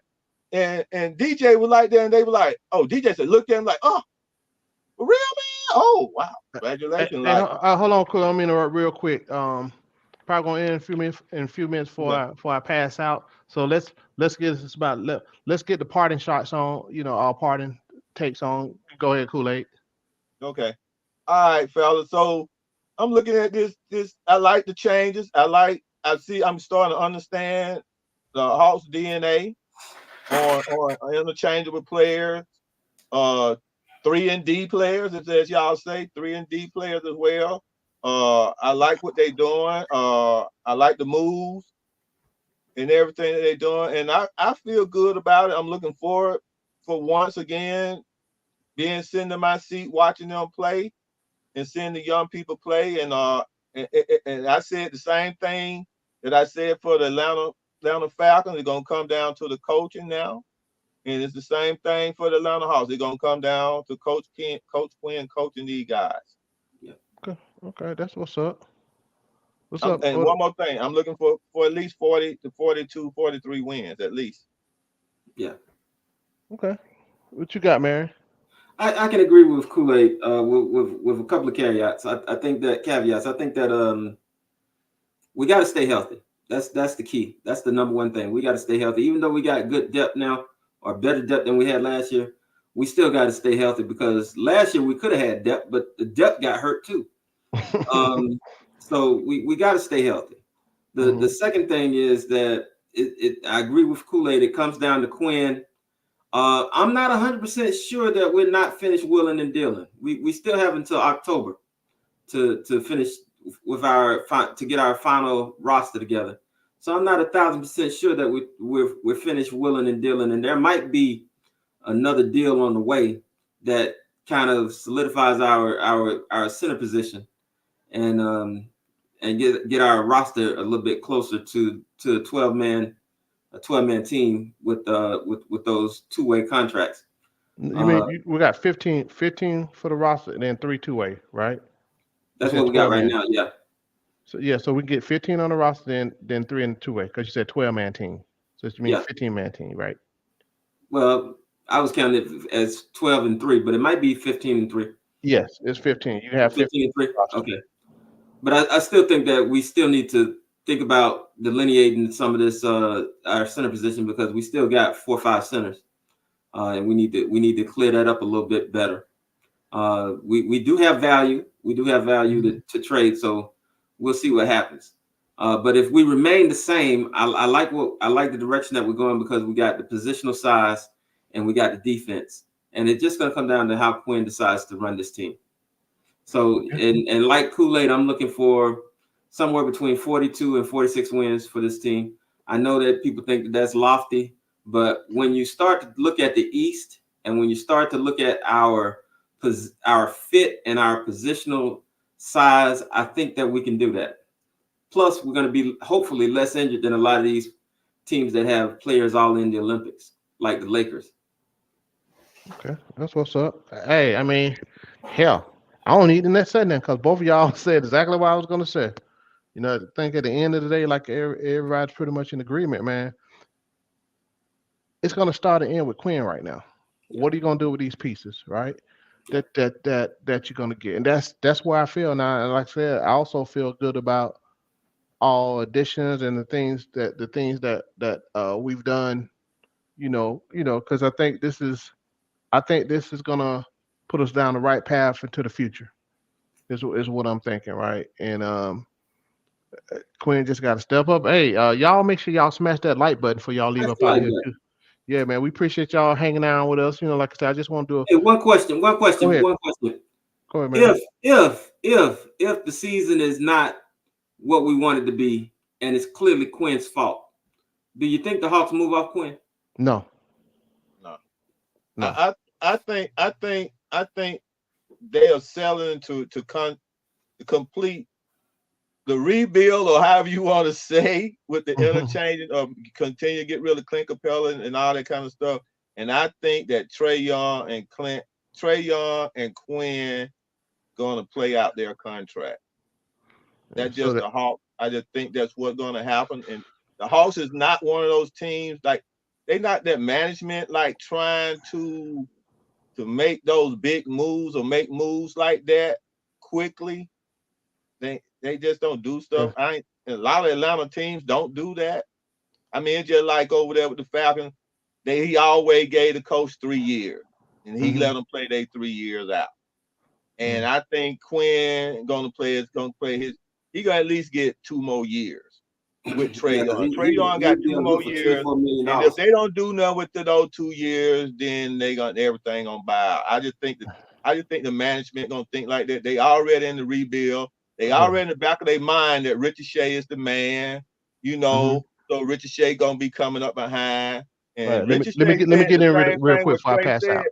Yeah. Let me say this right quick. Then I'm gone. Richard Shea said that he want to win championships. Trae said the same thing. So I like hearing him saying that. All right, cool. Even though for me Quinn been trash, you still got to give him a fair shake, right? With this roster. Yeah, we are rebuilding right now. So we were hurt last year. So I don't think the expectation was set high in the first place, right? How many years they give him this contract? He got 3 more after this. So you got 6, 5? 5 years. 8 million per. So yeah, he's getting another year after this. Because again, you're rebuilding, right? So let's see what he can do. They pay him $8 million a year. Tony Rest are cheap anyway, so he don't want to. He already paid Lloyd. He already paid Nate. Nate last year. They gonna be last year. He paid Nate was last year, or got another year. I can't remember whatever the case may be. Right? Yeah. So I think I'm not. My expectation not too high, but my hope is higher. because I said they win. They should win. They should win 40 games. There should be no reason we should be in the damn 30s, even with this young roster. I said it last year. Even with injuries, we shouldn't have been in the 30s because we on these watch-alongs we called out the dumb stuff they were doing and the tricking off they were doing, right? Based on dumb stuff. That's why I blame Quinn. So even with the mass unit, like Marion loves to talk about, we still will win 36, Marion. We should have Yeah. won. We should have won 40 games because our margin of loss was so small. I kept calling it out.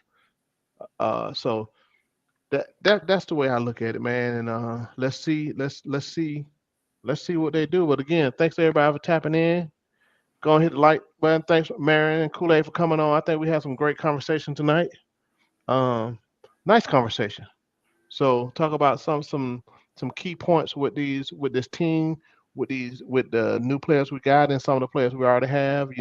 Hey, shout out to Bruno. I like him, but hey, his time was up, and that's what it was. So but I love the way his play. I love those type of players. But man, we're gonna try to see what happened tomorrow, and try to get on and but yeah, great conversation tonight. Chat, we appreciate y'all once as usual. Y'all keep us going. A lot of good questions, a lot of good comments that we were able to tap in on and talk about and add to the conversation. Hey, again, come on up through here. Come hang out with us if you're ready, because you know how it is. But we appreciate y'all guys, and I'm out. All right. All righty, guys. Y'all have a good one.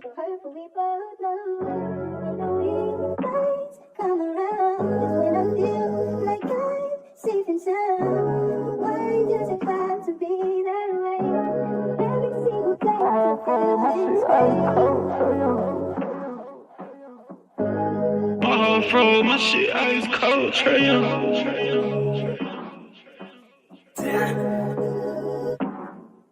And I wear my heart on my sleeve.